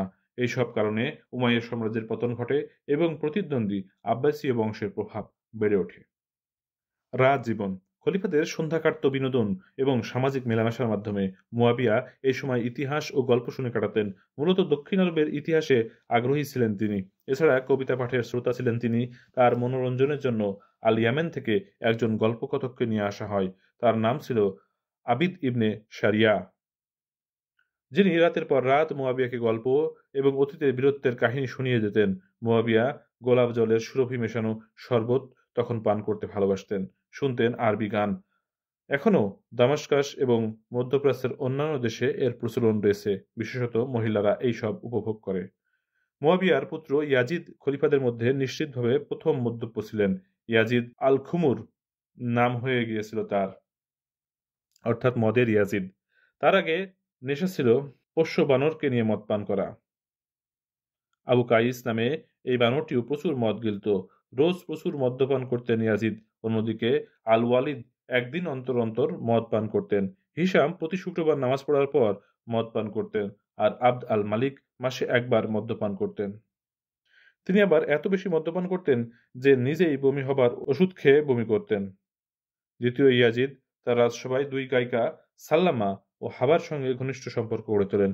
এক রাতে হাবাবার মুখে তিনি খেলার ছলে আঙ্গুর ফেলে দেন। এই আঙ্গুর গিলতে গিয়ে হাবাবার গলায় আটকে গেল। দ্বিতীয় ইয়াজিদ তাকে উত্ত্যক্ত করে মৃত্যুর দিকে ঠেলে দেন। তার পানাশক্তি উত্তরাধিকারী সূত্রে পান দ্বিতীয় আল ওয়ালিদ। তিনি এত লম্পট ছিলেন যে মদের নদীতে সাঁতার কাটাটা অভ্যাসে পরিণত হয়ে গিয়েছিল। স্নান করার সময় অবিরাম মদ্যপান করে যেতেন তিনি। আল ওয়ালিদ একদিনই নাকি কোরআন খুলে বসেছিলেন। তার দু চোখ কোরআনের উপর পড়তেই তিনি যে লেখা দেখতে পান তা ছিল এরকম, এবং প্রত্যেক স্বেচ্ছাচারী রাজারই ধ্বংস অনিবার্য। এই লেখা দেখেই তিনি পবিত্র কোরআন গ্রন্থটি তীর ধনুক দিয়ে টুকরো টুকরো করে ফেলেন। আর এই ছেঁড়ার সময় প্রতিবাদে তিনি নিজের রচিত কবিতার 2টি চরণ আওড়াতে থাকেন। এই খলিফা বেশিরভাগ সময় কাটাতেন মরুভূমির দুর্গে। একটি দুর্গ ছিল আল কারিয়াতাইনে। জায়গাটি ছিল দামাস্কাস ও পালমিরার মধ্যে। আগানির দেওয়া বর্ণনায় এই ওয়ালিদের দেওয়া এক মদ্যপানের আসরের কথা জানা যায়। মদ্যপানের সঙ্গে সবসময় চলত নাচ গান। যেসব খলিফার মান মর্যাদা ছিল তারা এই ধরনের অনুষ্ঠানের পর্দার পিছনে অবস্থান করতেন।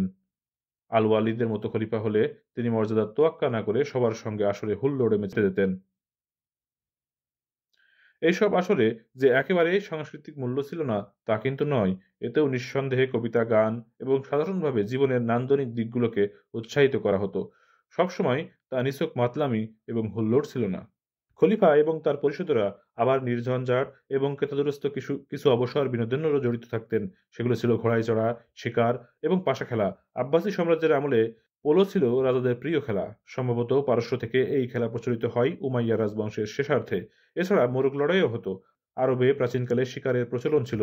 সেখানে সালুকি কুকুরকে কাজে লাগানো হতো। পরে কাজে লাগানো হতো চিতাকে। যিনি প্রথমবার শিকারের কাজে চিতাবাঘকে কাজে লাগান তার নাম কুলায়ব ইবনে রাবিয়াহ। ভারতীয় এবং পার্সিকরা অবশ্য আরব লোকদের চেয়ে আগে তালিম দেওয়া পশুদের শিকারের কাজে লাগাতেন। মুয়াবিয়ার পুত্র প্রথম ইয়াজিদ ছিলেন প্রথম সেরা মুসলিম শিকারী এবং তিনি চিতাকে প্রথমবার ঘোড়ার পিঠে চড়ার প্রশিক্ষণ দিয়েছিলেন। তিনি শিকারী কুকুরদের পায়ের থাবায় সোনার বালা পরিয়ে রাখতেন। প্রতিটি কুকুরকে বিশেষ কৃত্যদাসী হিসেবে চিহ্নিত করতেন। উমাইয়াদের আমলে ঘোড়দৌড়ের প্রচণ্ড জনপ্রিয় ছিল। আবদ আল মালিকের পুত্র আল ওয়ালিদ প্রথম সর্বসাধারণের জন্য ঘোড়দৌড় প্রচলন করেন। তার ভাই এবং উত্তরাধিকারী সুলাইমান ঠিক মৃত্যুর আগেই জাতীয় পর্যায়ে ঘোড়দৌড় প্রতিযোগিতা করার ব্যবস্থা করেছিলেন। এদের ভাই হিসামও ঘোড়দৌড় নিয়ে প্রশিক্ষণ চালু করে দৌড়বাজ ঘোড়ার সংখ্যা প্রায় 4000-এ পৌঁছে দিয়েছিলেন। রাজপরিবারের মহিলারা ভালো রকম স্বাধীনতা ভোগ করতেন বলেই মনে হয়। মক্কার এক কবি আবু জাবল আল জুমাহি মুয়াবিয়ার সুন্দরী কন্যা আতিকার প্রেমে পড়েন। মুয়াবিয়ার সুন্দরী কন্যা আতিকাকে প্রেম কবিতা নিবেদন করতে কুণ্ঠাবোধ করেননি। আতিকা তীর্থযাত্রায় তার মুখাবরণ ও পর্দা উন্মোচন করলে আবু জাবল তাকে ক্ষণিকের জন্য দেখতে পান। শেষ পর্যন্ত প্রেমের টানে আতিকার পেছনে পেছন রাজধানীতে চলে আসেন তিনি। মুয়াবিয়া খবর পেয়ে কবির মুখ বন্ধ করতে তাকে কিছু অর্থ দেন এবং জুৎসই অন্য স্ত্রী খুঁজে দেন। আরেক সুদর্শন কবি ওয়াজ্জা আল ইয়ামান দামাস্কাসে প্রথম আল ওয়ালিদের এক স্ত্রীকে প্রেম নিবেদন করেন। খলিফার হুমকি সত্ত্বেও তিনি এই ব্যাপারে ছিলেন বেপরোয়া। শেষ পর্যন্ত এই দুঃসাহসিকতার ফল হল মৃত্যু। মুয়াবিয়ার নাতনি দ্বিতীয় আতিকা তার স্বামী আবদ আল মালিকের উপর স্রেফ বিচক্ষণতা ও সৌন্দর্যের দ্বারা কতটা প্রভাব বিস্তার করেছিলেন তা নিয়েও কাহিনী রয়েছে। যখন আতিকার অভিমান হতো তিনি ঘরের দরজা বন্ধ করে থাকতেন, যতক্ষণ না আতিকার কোনো প্রিয় পরিষদ এসে কাঁদতেন এবং মিছিমিছি বলতেন যে তার দুই পুত্রের মধ্যে মারপিট হয়ে একজন মারা গেছে এবং খলিফা ভাতৃহন্তাকে বধ করতে মনস্থ করেছেন, ততক্ষণে আতিকা দরজা খুলতেন না। তবে দ্বিতীয় আল ওয়ালিদের আমলের আগে সম্ভবত সম্পূর্ণভাবে হারেম প্রথা চালু হয়নি। হারেম প্রথায় খোঁজা পুরুষকে রাখা হতো প্রহরী। গোড়ায় যেসব খোঁজাকে নিয়োগ করা হতো তারা মূলত ছিলেন গ্রিক এবং সম্ভবত বাইজান্টাইন প্রথা অনুসরণ করে এদের আরব দুনিয়ায় নিয়োগ করা হতো। এটা খুব সহজেই বলা যায় যে উমাইয়াদের রাজধানী হিসেবে গড়ে ওঠার পরেও দামাস্কাসের জনজীবন এবং মানুষদের আচার-আচরণের মূল সুরটির পরিবর্তন লক্ষ্য করা যায়নি। আগে এখনকার মতো সংকীর্ণ রাস্তায় গলি-ঘুপচিতে দামেস্কবাসীর ঢোলা পায়জামা পরে ঘুরে বেড়াতেন। পায়ে থাকতো লাল সুচালো জুতা আর মাথায় পেল্লাই পাগড়ি। দেখা যেত রোদে পোড়া বেদুইনরা মাথায় কুফিয়া চাপিয়ে এবং সঙ্গে ইকাল অর্থাৎ মাথার বন্ধনী পরে কাঁধে কাঁধ ঘষে হাঁটছে। সমাজ সাম্রাজ্যের অধীনে জনসংখ্যার 4টি সামাজিক শ্রেণীতে বিভক্ত ছিল। সবচেয়ে উপরের স্থানে ছিল শাসক মুসলমানদের। এদের মধ্যে ছিল খলিফা পরিবার এবং অভিজাত আরব সম্প্রদায়। এরা সংখ্যায় কত ছিল জানা যায়নি। প্রথম আল ওয়ালিদের আমলে দামাস্কাসের যেসব আরবীয় মুসলমানদের বার্ষিক ভাতা দেওয়া হতো তাদের সংখ্যা ছিল 45,000। প্রথম মারওয়ানের আমলে হিমস এবং তার জেলায় 20,000 মুসলমান পেনশন পেতেন। ধর্মান্তরিত মুসলমানদের সংখ্যা দ্বিতীয় ওমরের নিষেধাজ্ঞা জারির আগে খুব বেশি ছিল না। অবশ্য উমাইয়া আমলের শেষার্ধে সিরিয়া ছিল সাম্রাজ্যের রাজধানী, যেখানে খ্রিস্টানদের সংখ্যা ছিল প্রচুর। এই সংখ্যা এমনই ছিল বহুকাল। ছোট শহর এবং গ্রামগুলি, বিশেষত পাহাড়ি এলাকায় সাধারণত নিপীড়িতরাই থাকত। সেখানে প্রাকৃতিক সৌন্দর্য এবং প্রাচীন সংস্কৃতি গঠন অবিকল একই রকম ছিল। কার্যত লেবানন ধর্মবিশ্বাসের দিক থেকে খ্রিস্টান এবং ভাষা ব্যবহারের দিক থেকে সিরীয় থেকে গিয়েছিল মুসলিম বিজয়ের বেশ কয়েক শতক পরেও। শুধু মুসলিম শাসকের হাতে আসার পর এই দুই শহর খ্রিস্টান মুসলিম সংঘাত বন্ধ হয়ে গিয়েছিল। অন্যদিকে ধর্মীয়, সামাজিক, জাতিগত এবং ভাষাগত বিভেদ সবে শুরু হয়েছিল। আরবীয় মুসলিমের পরে এই স্থান ছিল নয়া ধর্মান্তরিত মুসলিম, যারা বল প্রয়োগের সুবাদে বা অন্য ফাঁদে পড়ে ইসলাম ধর্ম নিয়েছিল। তার ফলে তত্ত্বগতভাবে স্বীকৃতি পেলেও বাস্তবিকভাবে এরা পূর্ণ ইসলামী নাগরিকত্ব পাননি। আরবীয় জাতীয়তাবাদী তাত্ত্বিক ব্যাখ্যা এড়িয়ে নিজেদের বেশ বলিয়ান বলেই মনে করতেন। উমাইয়া সাম্রাজ্যের সময়কালে নিঃসন্দেহে জমি মালিকদের মুসলিম হন বা না হন জমি কর দিতে হয়েছে। দ্বিতীয় ওমর এবং আব্বাসি আল মুতাওয়াক্কিল এর আমলে গৃহীত কঠোর ব্যবস্থা ছাড়া কোনো মুসলিমের অধীনেই দেশে ব্যাপকভাবে ধর্মান্তর ঘটনা ঘটেছে বলে কোনো প্রমাণ নেই। এই নব্য মুসলমানেরা অনুচরবৃন্দ হিসেবে মুসলিম সমাজের সবচেয়ে নিচু স্তরে স্থান পায়। এদের মর্যাদা দিতে প্রকৃত মুসলিমরা রাজি ছিলেন না।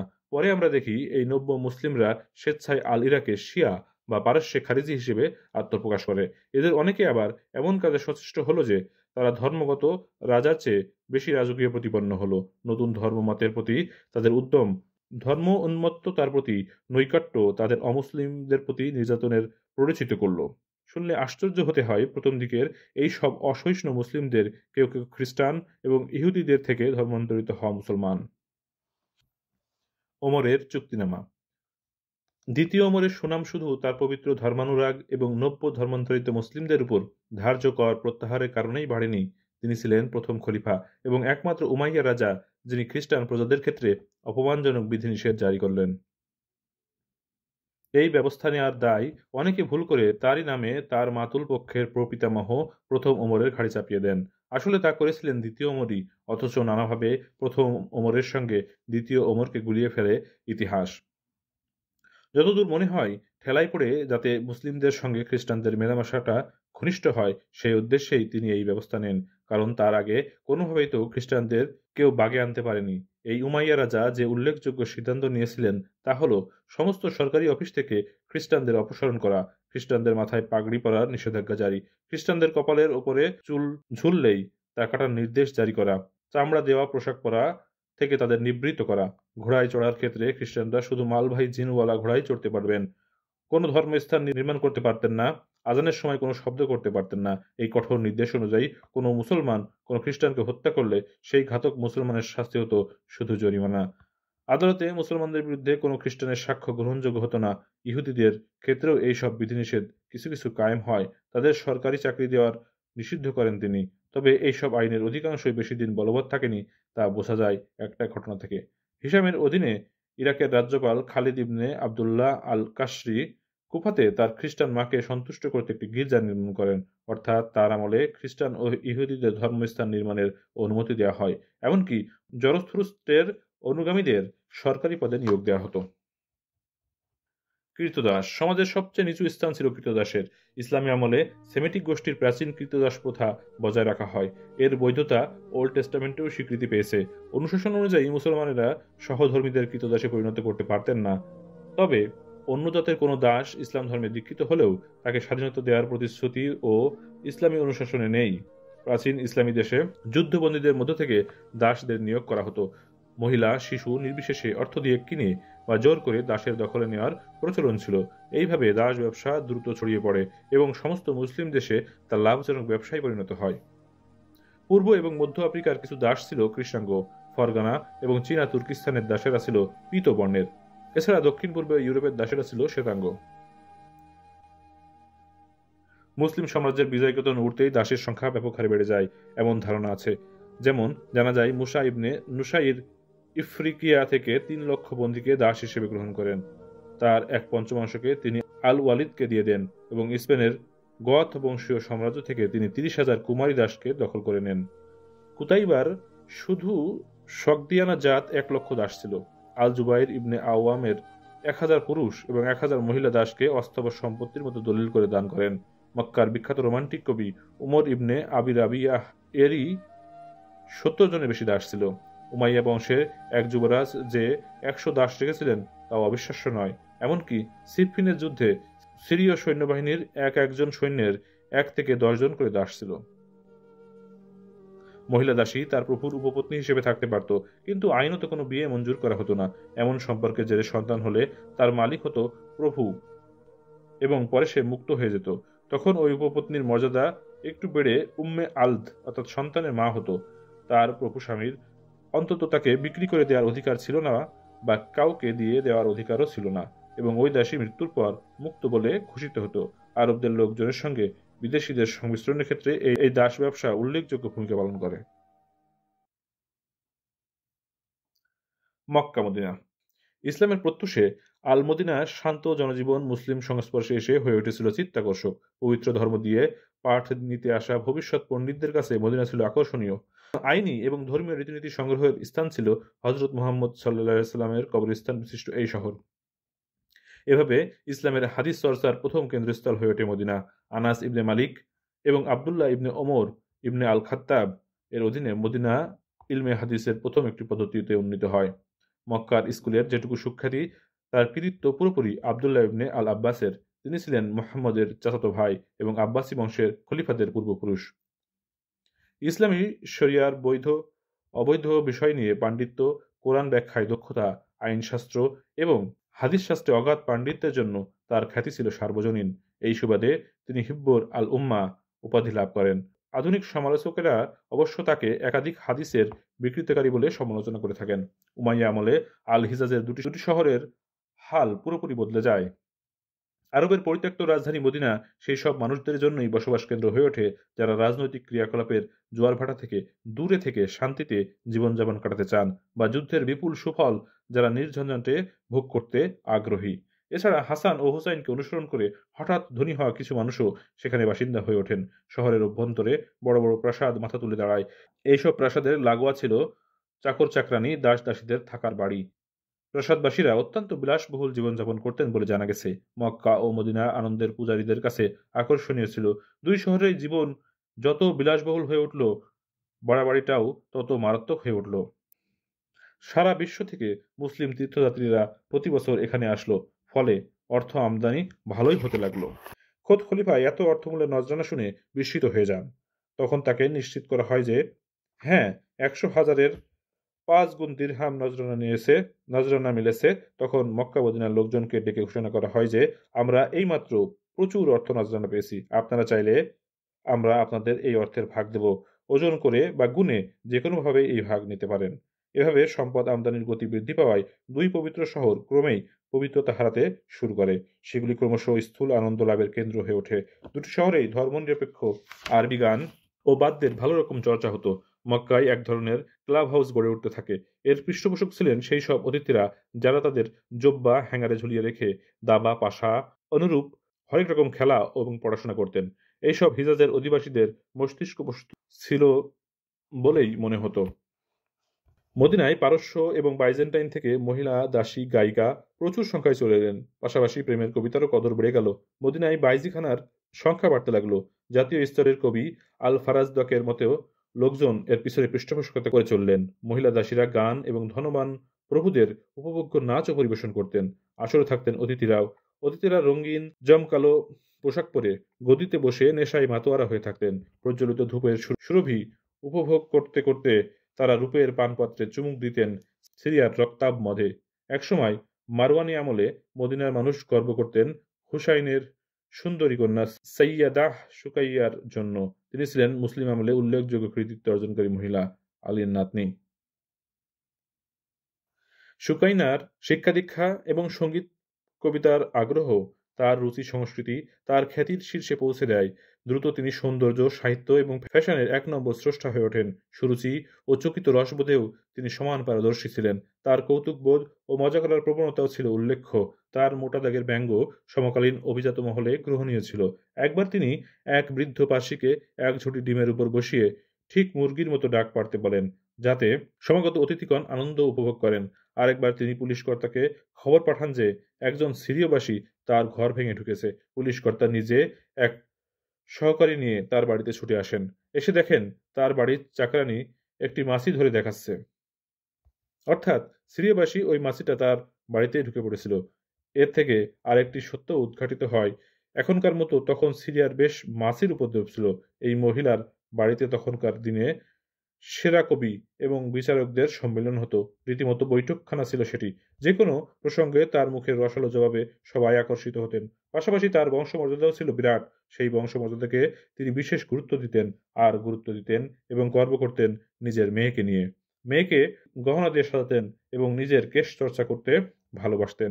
তার সাজসজ্জার এক অদ্ভুত বৈশিষ্ট্য ছিল। কিন্তু পরবর্তীকালে নিষ্ঠাবান খলিফা দ্বিতীয় ওমরের আমলে এই ব্যাপারে সরকারি নিষেধাজ্ঞা জারি হয়। এই দ্বিতীয় ওমরেই এক ভাই সুকাইনাকে বিবাহ করেন। তবে তারা কখনো যৌন সম্পর্কে আবদ্ধ হয়নি বলেই জানা যায়। ইতিহাস রচনা। আরবি ইতিহাস রচনাও এই সময়ে শুরু হয়। তা গোড়ার হাদিস এর আঙ্গিকে লেখা হয়। আরব মুসলমানদের দ্বারা চর্চিত এটা হচ্ছে অন্যতম এক প্রাচীন গাথা। প্রাথমিক পর্বের খলিফারা আগের ক্ষমতাসীন রাজা এবং শাসকদের আচরণ সমালোচনামূলক পরীক্ষা করতে ইচ্ছা করেছিলেন। মুহাম্মদ এবং তার সঙ্গীদের পুরনো কাহিনীও সংগ্রহ করতে আগ্রহী ছিলেন।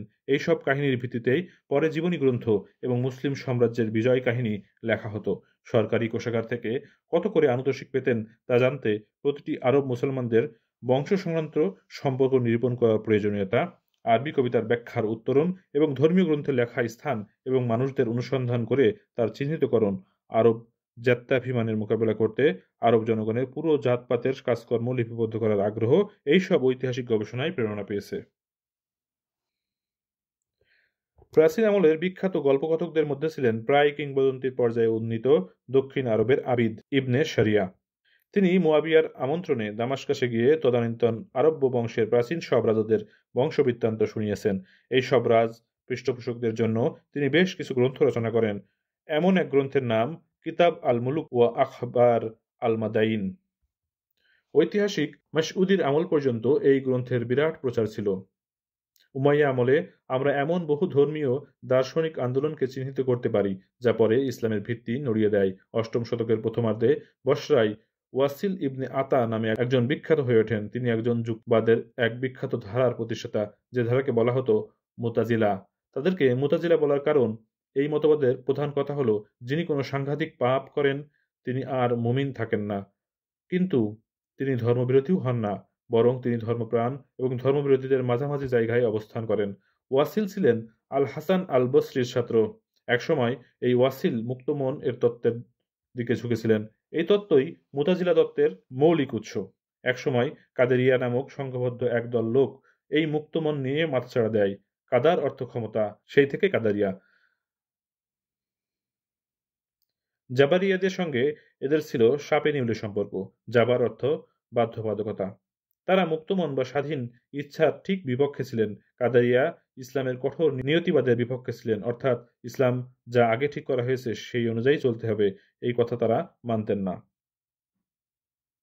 কোরআনে যে আল্লাহর সর্বশক্তিমান এর উপর সর্বাধিক জোর দেওয়া হয়েছে তার বিপক্ষে মতবাদ পোষণ করত তারা। তারা খ্রিস্টান গ্রিকদের প্রভাবকেও পরিত্যাগ করতে চান। কাদেরিয়ারাই ছিল ইসলামী দর্শনের আদিম প্রতিষ্ঠান এবং তাদের মতবাদ যে কত দ্রুত ছড়িয়ে পড়েছিল তা এই ঘটনা থেকেই বোঝা যায়। উমাইয়ার রাজবংশের দুই খলিফা, দ্বিতীয় মুয়াবিয়া এবং তৃতীয় ইয়াজিদ ছিলেন কাদারিয়া। খারেজি ইসলামের একেবারে গোড়ার দিকের দর্শন নিয়ে চিন্তাভাবনা করতেন কাদেরিয়ারাই, কিন্তু খারেজিরা ছিলেন একেবারে গোড়ার ধর্মীয় রাজনৈতিক কাজের সঙ্গে যুক্ত সম্প্রদায়। আলীর এই দুই ঘোর বিরোধী গোষ্ঠী একসময় তার সমর্থক ছিল। কোরাইশদের এই বিশেষ সম্মান দেওয়া হয়েছিল যে খলিফা তাদেরই কেউ হবেন। এই মর্যাদা দানের বিরুদ্ধে সশস্ত্র আন্দোলনের ডাক দেন কাদেরিয়া এবং খারেজিরা। ইসলামের প্রাচীন গণতান্ত্রিক মূল্যবোধ রক্ষায় গোড়াপন্থী খারেজিরা মুসলিম শাসনের প্রথম 3 শতকে ব্যাপক খুনাখুনি করে। পরে তারাই সাধু পুরুষের মতবাদ সহ্য করতে পারলেন না আর সুফি ভ্রাতৃত্ব গ্রহণ নিষিদ্ধ করলেন সমাজে। তখন তারা ইবাদি গোষ্ঠী নামে ক্ষুদ্র গোষ্ঠীতে টিকে রয়েছেন। প্রথম মুসলিম শতকের দ্বিতীয়ার্ধে খারিজি সম্প্রদায়ের পোশাকার প্রতিষ্ঠাতা অতীব সহ্যশীল ইবনে ইবাদ এর নাম অনুসারে এই নামকরণ করা হয়েছে। পরে তারা আল জাজিরা, ত্রিপলি এবং ওমানে ছড়িয়ে পড়েন। পরে এখান থেকে সীমান্ত পার হয়ে জাঞ্জিবার চলে যান। শিয়া খিলাফত প্রশ্নে গোড়ায় ইসলামের যে ভাঙন দেখা দেয় এবং দুই প্রতিদ্বন্দ্বী গোষ্ঠী গড়ে ওঠে তার অন্যতম গোষ্ঠী ছিল শিয়া গোষ্ঠী। উমাইয়ার আমলে এরা দৃঢ় ভিত্তি পায়। তখন থেকে নেতৃত্ব ইমাম পদ নিয়ে শিয়া এবং সুন্নি গোষ্ঠীতে বিরোধের সূত্রপাত হয়, যা আজও বিদ্যমান। তারা দৃঢ়ভাবে বিশ্বাস করে যে আলী এবং তার পুত্ররাই প্রকৃত ইমাম এবং তা রোমান ক্যাথলিক গির্জার যাজক হিসেবে পিটার এবং তার উত্তরসূরিদের ধারাবাহিকতার মতোই। এই বিষয়টাই আজও উভয় গোষ্ঠীর বিরোধের অন্যতম হেতু। ইসলামের প্রতিষ্ঠাতা আল্লাহ এবং মানুষের মধ্যে প্রতিনিধি স্থানীয় করেছেন পত্রাদিষ্ট কোরআনকে। শিয়া গোষ্ঠী এই মধ্যস্থতা করতে একজন ব্যক্তিকে বেছে নিয়েছেন। তিনি হলেন ইমাম। আমি আল্লাহকে একক সত্তা হিসেবে বিশ্বাস করি এবং আমি সেই কোরআনের প্রত্যাদেশ বিশ্বাস করি যা শাশ্বত সত্তার শাশ্বত বাণী। এই দুই আপ্তবাক্যের সঙ্গে তারা এখন এক নতুন বিশ্বাসের কথা যোগ করেছে। তা হলো আমি বিশ্বাস করি যে ইমামই আল্লাহর নির্দেশে স্বর্গীয় সত্তার এক অংশ হিসেবে আমাদের মুক্তির পথে চালিত করতে পারেন। তারা মনে করেন অপবিত্র বল প্রয়োগের ধ্যান ধারণায় ধর্মীয় বিরোধী হিসেবে ইমাম পদটির সৃষ্টি। সুন্নি মতের বিরোধিতা করে শিয়া তত্ত্বে বলা হয় মুসলিম সমাজে একমাত্র বৈধ প্রধান হলেন ইমাম, যিনি আল্লাহ কর্তৃত্ব কর্তৃক এই পদে অধিষ্ঠিত। ফাতিমা এবং আলীর মাধ্যমে তিনি হচ্ছেন মুহাম্মদের বংশগত উত্তরাধিকারী। তিনি ধর্মীয়, আধ্যাত্মিক এবং পার্থিক বিষয়ক নেতা। পূর্বসূরীদের থেকে এক রহস্যময় ক্ষমতার উত্তরাধিকারী সূত্রে তিনি পেয়ে থাকেন। এক কথায় তিনি যে কোনো মানুষের চেয়ে শ্রেষ্ঠ এবং নিষ্পাপ। শিয়া সম্প্রদায় জন্মগতভাবে এবং বিবর্তনের দিক দিয়ে কতটা পার্সি ধ্যান ধারণার সঙ্গে সম্পর্কিত এবং কতটা তারা ইহুদি খ্রিস্টান ঐতিহ্য অনুযায়ী তা নিরূপণ করা কঠিন। পরবর্তীকালে যে মাহুদি চিন্তাভাবনা মাথাচাড়া দেয় তার মধ্যে তারা এক ত্রাতা নেতার আবির্ভাবের অপেক্ষায় ছিলেন, যে নেতা স্বাধীনতা ও সমৃদ্ধির এক নতুন দিগন্ত স্থাপন করবেন। তা নিঃসন্দেহে খ্রিস্টানদের যিশুর আগমন প্রতীক্ষা এবং অন্যান্য সংশ্লিষ্ট মতের প্রতিফলন। আবদুল্লাহ ইবনে সাবা নামে এক রহস্যজনক ব্যক্তি ওসমানের আমলে ইসলাম ধর্মে দীক্ষিত হন। আসলে তিনি ছিলেন ইয়েমেনবাসী ইহুদি। তিনি আলীকে অত্যাধিক শ্রদ্ধা দেখিয়ে বিব্রত করে তোলার পরে অবশেষে একদা উগ্র শিয়া মতবাদ জনক হয়ে ওঠেন। ইমাম সংক্রান্ত মতবাদকে প্রতিষ্ঠিত করার নেপথ্যে নিঃসন্দেহে খ্রিস্টান রহস্যবাদের যথেষ্ট অবদান রয়েছে। কবিতা। উমাইয়াদের আমলে যে মহত্তম বুদ্ধিভিত্তিক অগ্রগতি অর্জিত হয় তা অবশ্যই হয়েছিল কাব্য সৃষ্টির ক্ষেত্রে। ইসলামের জন্ম যে অন্তত গ্রিক কাব্যদেবীর প্রধানের পছন্দই ছিল না তা বোঝা যায় এই ঘটনা থেকেই যে ইসলামের বিজয় এবং সাম্রাজ্যের সম্প্রসারণে অনুপ্রেরণা পেয়ে কবির জাতি একটি কবিতাও লেখেননি। উমাইয়া সাম্রাজ্যের পতন হতে আবার মদ্যদেবী, সঙ্গীত দেবী এবং কাব্যদেবীর সঙ্গে যোগাযোগ পুনঃস্থাপিত হয়। সেই সময়ে প্রথম আরবি ভাষার রোমান্টিক কবিরা প্রবল রূপে আবির্ভূত হয়। প্রাক ইসলামী যুগের বহু চারণ কবি তাদের সুদীর্ঘ কবিতা মুখবন্ধ হিসেবে প্রেমমূলক কিছু পংক্তি লেখেন। তাদের কেউই প্রেমের কবিতা গজল বিশেষত্ব অর্জন করতে পারেনি। এইসব প্রাচীন কাসিদার প্রণয় ঘটিত সুর থেকে আরবি গীতিকবিতার জন্ম নেয়। এর পিছনে পার্সি গায়কদের প্রভাব ছিল অসামান্য।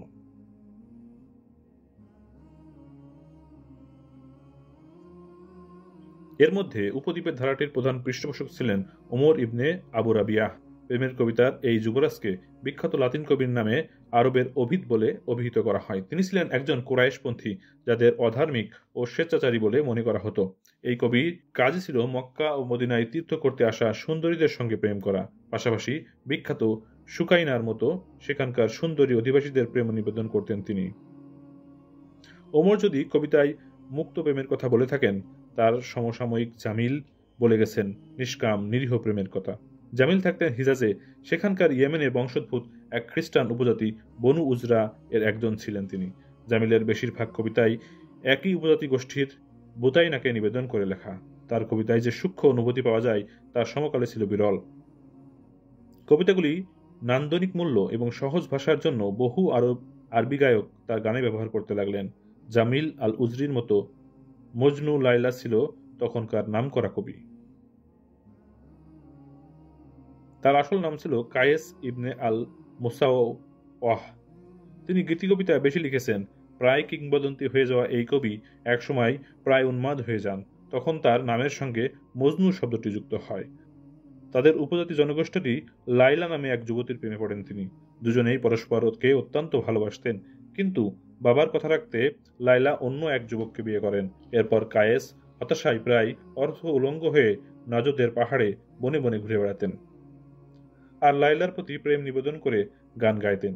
তখন তার একমাত্র উদ্দেশ্য ছিল বিয়ে করে পরবাসে চলে যাওয়া লাইলাকে একবার চোখে দেখা। তখন লাইলা নামটি শুনলেই সে সম্বিত ফিরে পেত, নয়তো সারাক্ষণ থাকত ঘুরে। এভাবে মজনু লাইলা আরব্য, পারস্য ও তুরস্কের রোমান্সের প্রতীক হয়ে যান। অবশ্য জামিল এবং মজনুর নামে যেসব কবিতা এখনো প্রচলিত রয়েছে তার অনেকগুলি ওদের লেখা নয়, প্রচলিত লোককবিতা। প্রেমের কবিতা ছাড়াও রাজনৈতিক কবিতাও লেখা হতো উমাইয়া রাজত্বে। কার্যত রাজ অনুগ্রহে এসব লেখা হতো। প্রথমবার ইয়াজিদ যখন খলিফার আসনে বসলেন তখন তার গুণকীর্তন করে কবিতা লিখতে বলা হয় মিসকিন আল দারিমিকে। তা প্রকাশ্যে পাঠ করা হয়। এই সময়ে প্রাচীন প্রাক ইসলামী কবিতাগুলিকে একত্রে গ্রন্থিত করার প্রথম প্রচেষ্টা করা হয়। উমাইয়া আমলে প্রাদেশিক কবিতা ধারার নেতৃত্ব দেন আল ফারাজ দক এবং জারির, আর রাজধানীতে শীর্ষস্থানে ছিলেন আল আখতাল। এই তিন কবি ইরানের জন্মান এবং বড় হন। এরা যেমন ছিল বিদ্রুপাত্মক কবিতায় পারদর্শী, তেমনি প্রশংসাকারী কবিতায় পারঙ্গম। কবিতার হিসেবে তিনজনই ছিলেন প্রথম সারির। আরবীয় সমালোচকেরা সমকালীন যুগে তাদের সমান নামী কোনো কবি খুঁজে পাননি। সে সময় সাবেক আমলের শিক্ষা পদ্ধতি সচরাচর প্রচলিত ছিল না। উমাইয়া সাম্রাজ্যের সাবেক যুবরাজদের সিরীয় মরু অঞ্চলে বাদিয়াতে এক ধরনের শিক্ষা কেন্দ্র গড়ে উঠেছিল। সেখানে রাজপুত্রদের শুদ্ধ আরবি ভাষা শেখানো হতো এবং আরবি কবিতায় পারঙ্গম করে তোলা হতো। এই স্কুলে মুয়াবিয়া তার পুত্র ইয়াজিদকে পাঠিয়েছিলেন। এই ইয়াজিদ পরে তার স্থলাভিষিক্ত হন। তখনকার দিনে যে মাতৃভাষা পড়তে লিখতে জানত তাকেই লোকে শিক্ষিত বলে গণ্য করত। অবশ্য এর সঙ্গে দুটি গুণ থাকা দরকার ছিল। তীর ধনুক চালাতে জানতে হতো এবং সাঁতার কাটাও জানা দরকার ছিল। এইসব গুণ থাকলে তাকে আল কামিল বা যোগ্য বলে গণ্য করা হতো। সাঁতারের মূল্য আরও বাড়িয়ে দেয় ভূমধ্যসাগর উপকূলে বাস করা সমস্যাটি।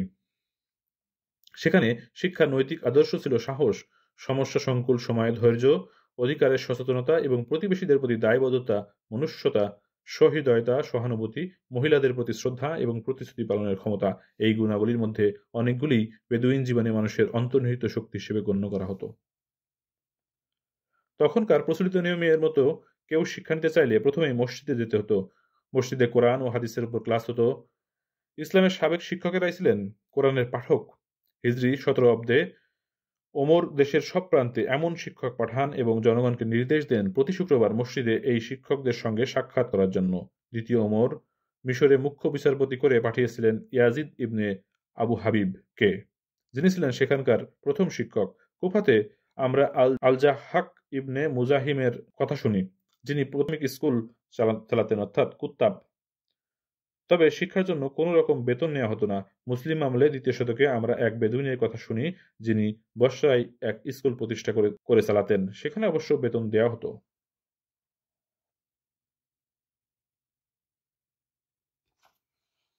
মদিনার মসজিদ। ইসলামী সভ্যতা বিকাশের প্রথম শতকে মক্কার মসজিদ থেকে মদিনার মুহাম্মাদের সাদামাটা মসজিদই দৈবক্রমে বহু লোকের সমাবেশ হওয়ার মতো মসজিদ তৈরির আদর্শ হয়ে দাঁড়ায়।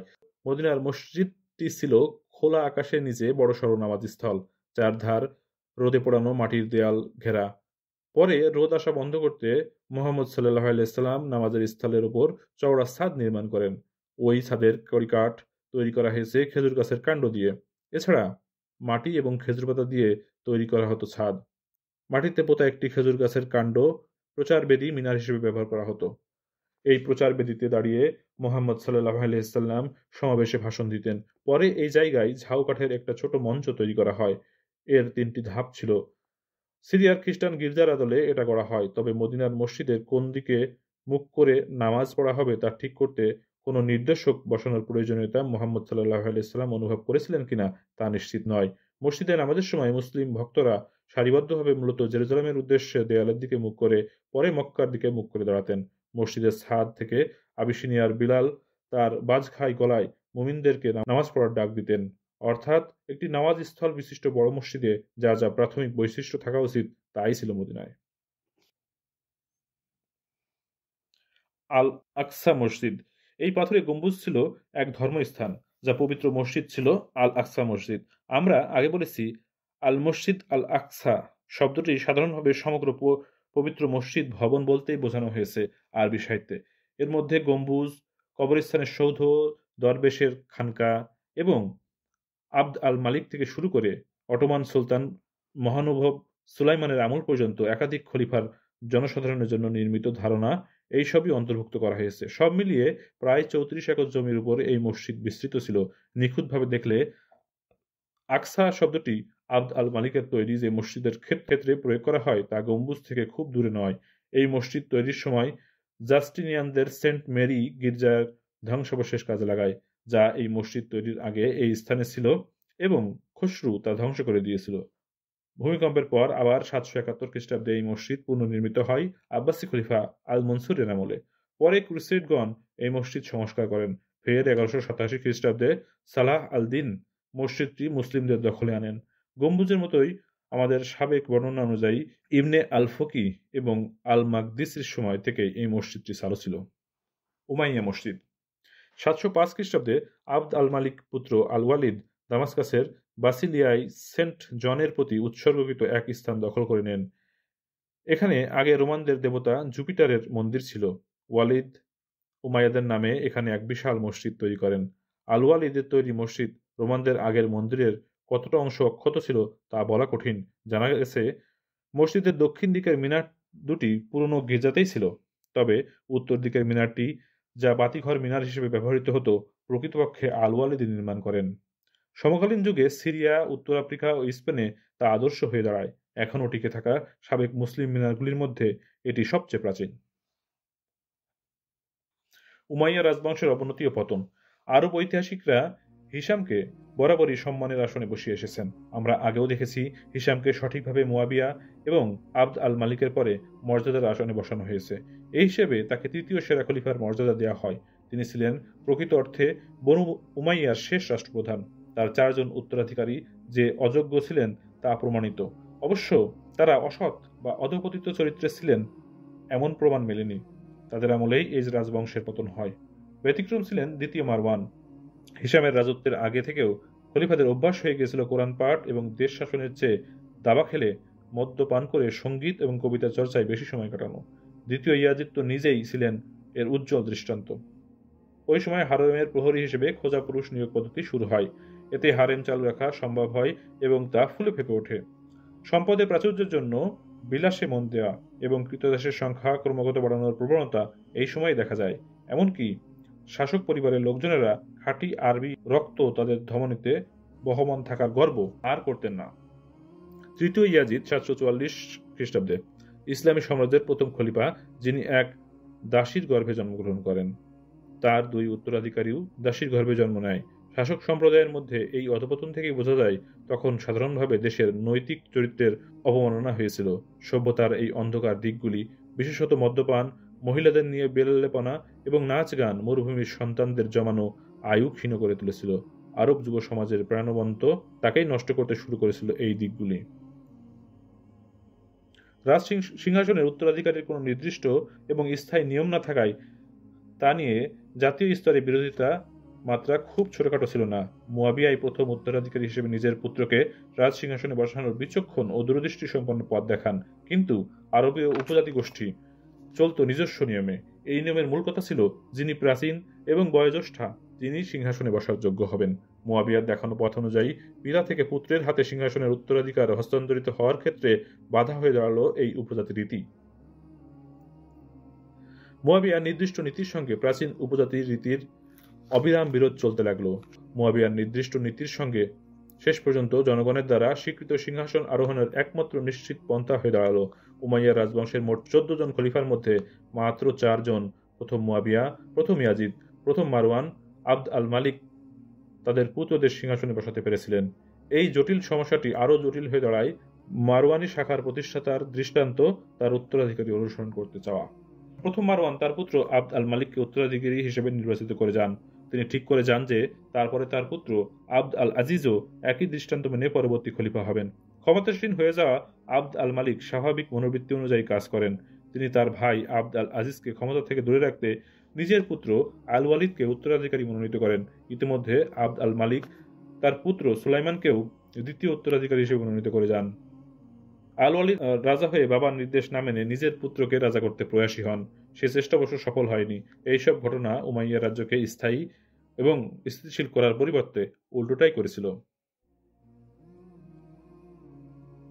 আলীর অন্ধ অনুগামী ক্ষুব্ধ শিয়াপন্থীরা উমাইয়া দখলদারদের খিলাফত দখল ও বশ্যতা মেনে নেয়নি। আলী এবং হুসাইনের প্রতি যে অবিচার হয়েছিল তা তারা কখনো ভুলতে পারেনি। শিয়াদের এই মনোভাব আরও তীব্র হয়ে উঠেছিল। এদিকে পয়গম্বরদের বংশধরের প্রতি আনুগত্যের সুবাদে তাদের জনপ্রিয়তা ক্রমশই বাড়তে লাগলো। বানু উমাইয়া শাসনের প্রতি সামাজিকভাবে, রাজনৈতিকভাবে এবং আর্থিকভাবে অসন্তুষ্ট মানুষও ক্রমে ক্রমে শিয়া শিবিরে যোগদান করে। আব্বাসীয় দাবিদাররা পাশাপাশি আরেক ধ্বংসাত্মক শক্তি সক্রিয় ছিল সমাজে। মোহাম্মদের এক চাচার বংশধর আব্বাসীয়রা সিংহাসনের দাবিদার হয়ে ওঠেন। মোহাম্মদের এই চাচার নাম ছিল আল আব্বাস ইবনে আল মুত্তালিব ইবনে হাসিম। আব্বাসীয়রা হাসিম বংশের প্রতি তাদের অধিকারের দাবি করে আলীপন্থীদের বন্ধু হয়ে ওঠেন। শিয়া প্রাথমিকভাবে এই পরিবারকে আলীর বংশধর বলেই মনে করতেন, কিন্তু আব্বাসীয়রা কুরাইশের হাসিম বংশের সদস্য হিসেবে নিজেদেরকে মনে করতেন। তাই তারা বনু উমাইয়ার চেয়ে হযরত মুহাম্মদ সাল্লাল্লাহু আলাইহি সাল্লামের ঘনিষ্ঠ ছিলেন। দেশ জোড়া অসন্তোষের সুযোগ নিয়ে এবং প্রকৃত আল্লাহ বিশ্বাসী হিসেবে নিজেদের জাহির করে আল আব্বাসের বংশধরেরা দ্রুত শীর্ষ নেতা হয়ে উঠলেন এবং উমাইয়া বিরোধী আন্দোলনের পুরোভাগে চলে এলেন। তাদের আন্দোলনের সদর দপ্তর এবং প্রচার ঘাঁটি হিসেবে তারা আল হুমাইয়া নামে ডেরসির তীরে একটি ছোট গ্রামকে বেছে নিলেন। গ্রামটির কেউ তাদের শত্রু ছিলেন না এবং বিশ্ব থেকে প্রায় যোগাযোগ বিচ্ছিন্ন ছিল গ্রামটি। তবে কৌশলগতভাবে গ্রামটির অবস্থান ছিল ভালো জায়গাতেই। মরুযাত্রীদের যাত্রাপথের গা ঘেঁষা এবং মক্কা মদিনায় যাওয়ার পথের পাশেই ছিল এই গ্রামটি।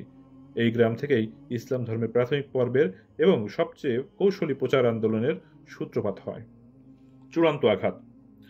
খোরশানের রাজধানী মারভায়ের পতনের পরেই 749 খ্রিস্টাব্দে ইরাক, কুফার মতো বড় বড় নগরীর পতন হতে থাকে। এই দুই শহরেই আবু আল আব্বাসের অনুগামীরা লুকিয়েছিল।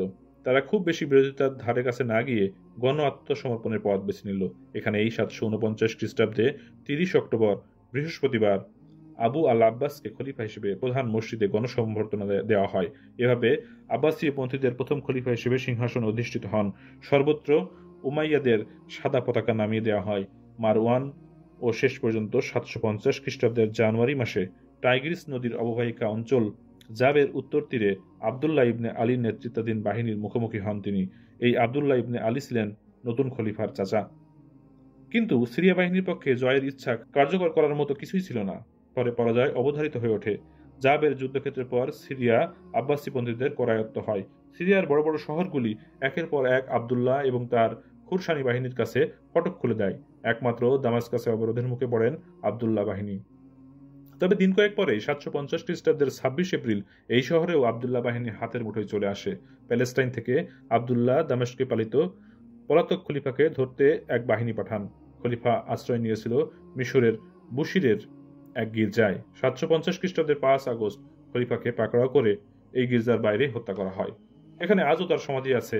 আল মাসউদি এর লেখা থেকে জানা যায় এই খলিফার কাটা মাথাটি এবং খলিফা লেখা তকমাটি আবু আল আব্বাসের কাছে পাঠানো হয়। আব্বাসীপন্থীরা এভাবেই উমাইয়া বংশকে সমূলে ধ্বংস করার নীতি নেন। আব্বাসীপন্থী সেনানায়ক আবদুল্লাহ শত্রুকে পুরোপুরি নির্মূল করে দেওয়ার পক্ষপাতী ছিলেন। 750 খ্রিস্টাব্দের 25 জুন উমাইয়া পরিবারের 80 জনকে এক ভোজ সভায় তিনি আমন্ত্রণ জানান। জাফার কাছে আউজা নদীর উপর আবু ফিউট্রাসে এই ভোজ সভার আয়োজন করা হয়। খাওয়া দাওয়ার পর 80 জনকেই কতল করা হয়। মৃত এবং মরণাপন্ন দেহের উপর চামড়া ঢাকা দিয়ে আবদুল্লাহ এবং সহকর্মীরা যখন খাওয়া দাওয়া সারছিলেন, তখন মরণাপন্ন স্তূপের মধ্য থেকে ভেসে আসছিল আর্তনাদ। উমাইয়া পরিবারের পলাতক লোকজনের সন্ধানে পৃথিবীর সমস্ত মুসলিম দেশে দ্রুত সন্ধানকারী চর পাঠানো হয়। পলাতকদের কেউ কেউ আতঙ্কে মাটির তলায় সুড়ঙ্গ নির্মাণ করে আশ্রয় নিয়েছিল বলে জানা যায়। এত নজর এবং অন্বেষণের মাঝেও নাটকীয়ভাবে যুবরাজ আবদ আল রহমান ইবনে মুয়াবিয়া ইবনে হিশাম স্পেনে পালিয়ে যেতে সমর্থ হন। সেখানে তিনি নতুন করে আবার উমাইয়া সাম্রাজ্য পত্তনে সফল হন। শুরু হয় উমাইয়া রাজশক্তির নতুন এক অধ্যায়। এছাড়া আব্বাসী পন্থীরা উমাইয়া রাজবংশের মৃত কারোর খোঁজ পেলেও ছাড় দিতেন না। দামাস্কাসের কিনা নাসরিন এবং অন্য কিছু স্থানে খলিফাদের দেহ কবর থেকে তুলে আবদুল্লাহ বাহিনী তাদের অপবিত্র করতে দ্বিধা করেননি। খলিফা সুলাইমানের দেহ দাবিক থেকে মাটি খুঁড়ে তোলা হয়। হিশামের দেহ আল রুশফাহ থেকে কবর খুঁড়ে তোলা হয়। তুলে মৃতদেহকে 80 বার চাবুক মেরে আগুনে জ্বালিয়ে দেওয়া হয়। একমাত্র ধার্মিক খলিফা দ্বিতীয় উমরের কবরকে কেউ স্পর্শ করেনি। উমাইয়া সাম্রাজ্যের পতনের পর সিরিয়ার স্বর্ণযুগ কেটে গেল। তার আধিপত্যের জামানা শেষ হলো। সিরীয়রা অনেক বিলম্বে বুঝতে পারল যে ইসলামের ভরকেন্দ্র তাদের হাতছাড়া হয়ে পূর্বমুখী হয়ে গেছে। তারা যখন বুঝতে পারল, তখন সশস্ত্র উদ্যোগ নিতে হৃত সাম্রাজ্য পুনরুদ্ধারে একাধিকবার চেষ্টা করেছিল, কিন্তু সে চেষ্টা সফল হয়নি। ইসলামী ইতিহাসে প্রকৃত আরব যুগ তখন অতিক্রম হয়ে গেছে, আর ইসলামী সাম্রাজ্যের প্রথম ঘাঁটি আরব যুগও শেষ হতে চলেছে। আব্বাসীপন্থী সংস্কারেরা নতুন যুগ নিজেদেরকে দাওলা বলে অভিহিত করেছে। সত্যিই শুরু হলো এক নতুন যুগ। ইরাকিরা এতদিনে সিরীয় অভিভাবকত্ব থেকে মুক্ত হলো। শিয়াপন্থীরা নিজেদেরকে প্রতিশোধ নিতে সক্ষম হয়েছে ভেবে তুষ্ট হলেন। অনুচরেরাও মুক্ত হলো। পারস্য সীমান্তে কুফা হলো নতুন রাজধানী। খোরাসানবাসীরা হলেন নতুন খলিফা, দেহরক্ষী এবং পারস্যের লোকজনেরাই সরকারের উঁচু গুরুত্বপূর্ণ পদগুলি অধিকার করে রইল। প্রকৃত আরবি অভিজাতবাদ চলে গিয়ে এলো এক আমলাতন্ত্র। তাদের খলিফাদের অধীনে নানা জাত থেকে নেওয়া হতো। আরবের সাবেক মুসলমানেরা এবং বিদেশি থেকে নতুন ধর্মান্তরিত মুসলমানেরা পারস্পরিক আদান প্রদানের মধ্য দিয়ে একাঙ্গীভূত হতে শুরু করলেন। আরবীয়দের পতন হলো, কিন্তু ইসলামের বিজয়ের রথ অব্যাহত রইল। আন্তর্জাতিক ইসলামের বকলমে এবার ইরানিদের জয়যাত্রা শুরু হলো।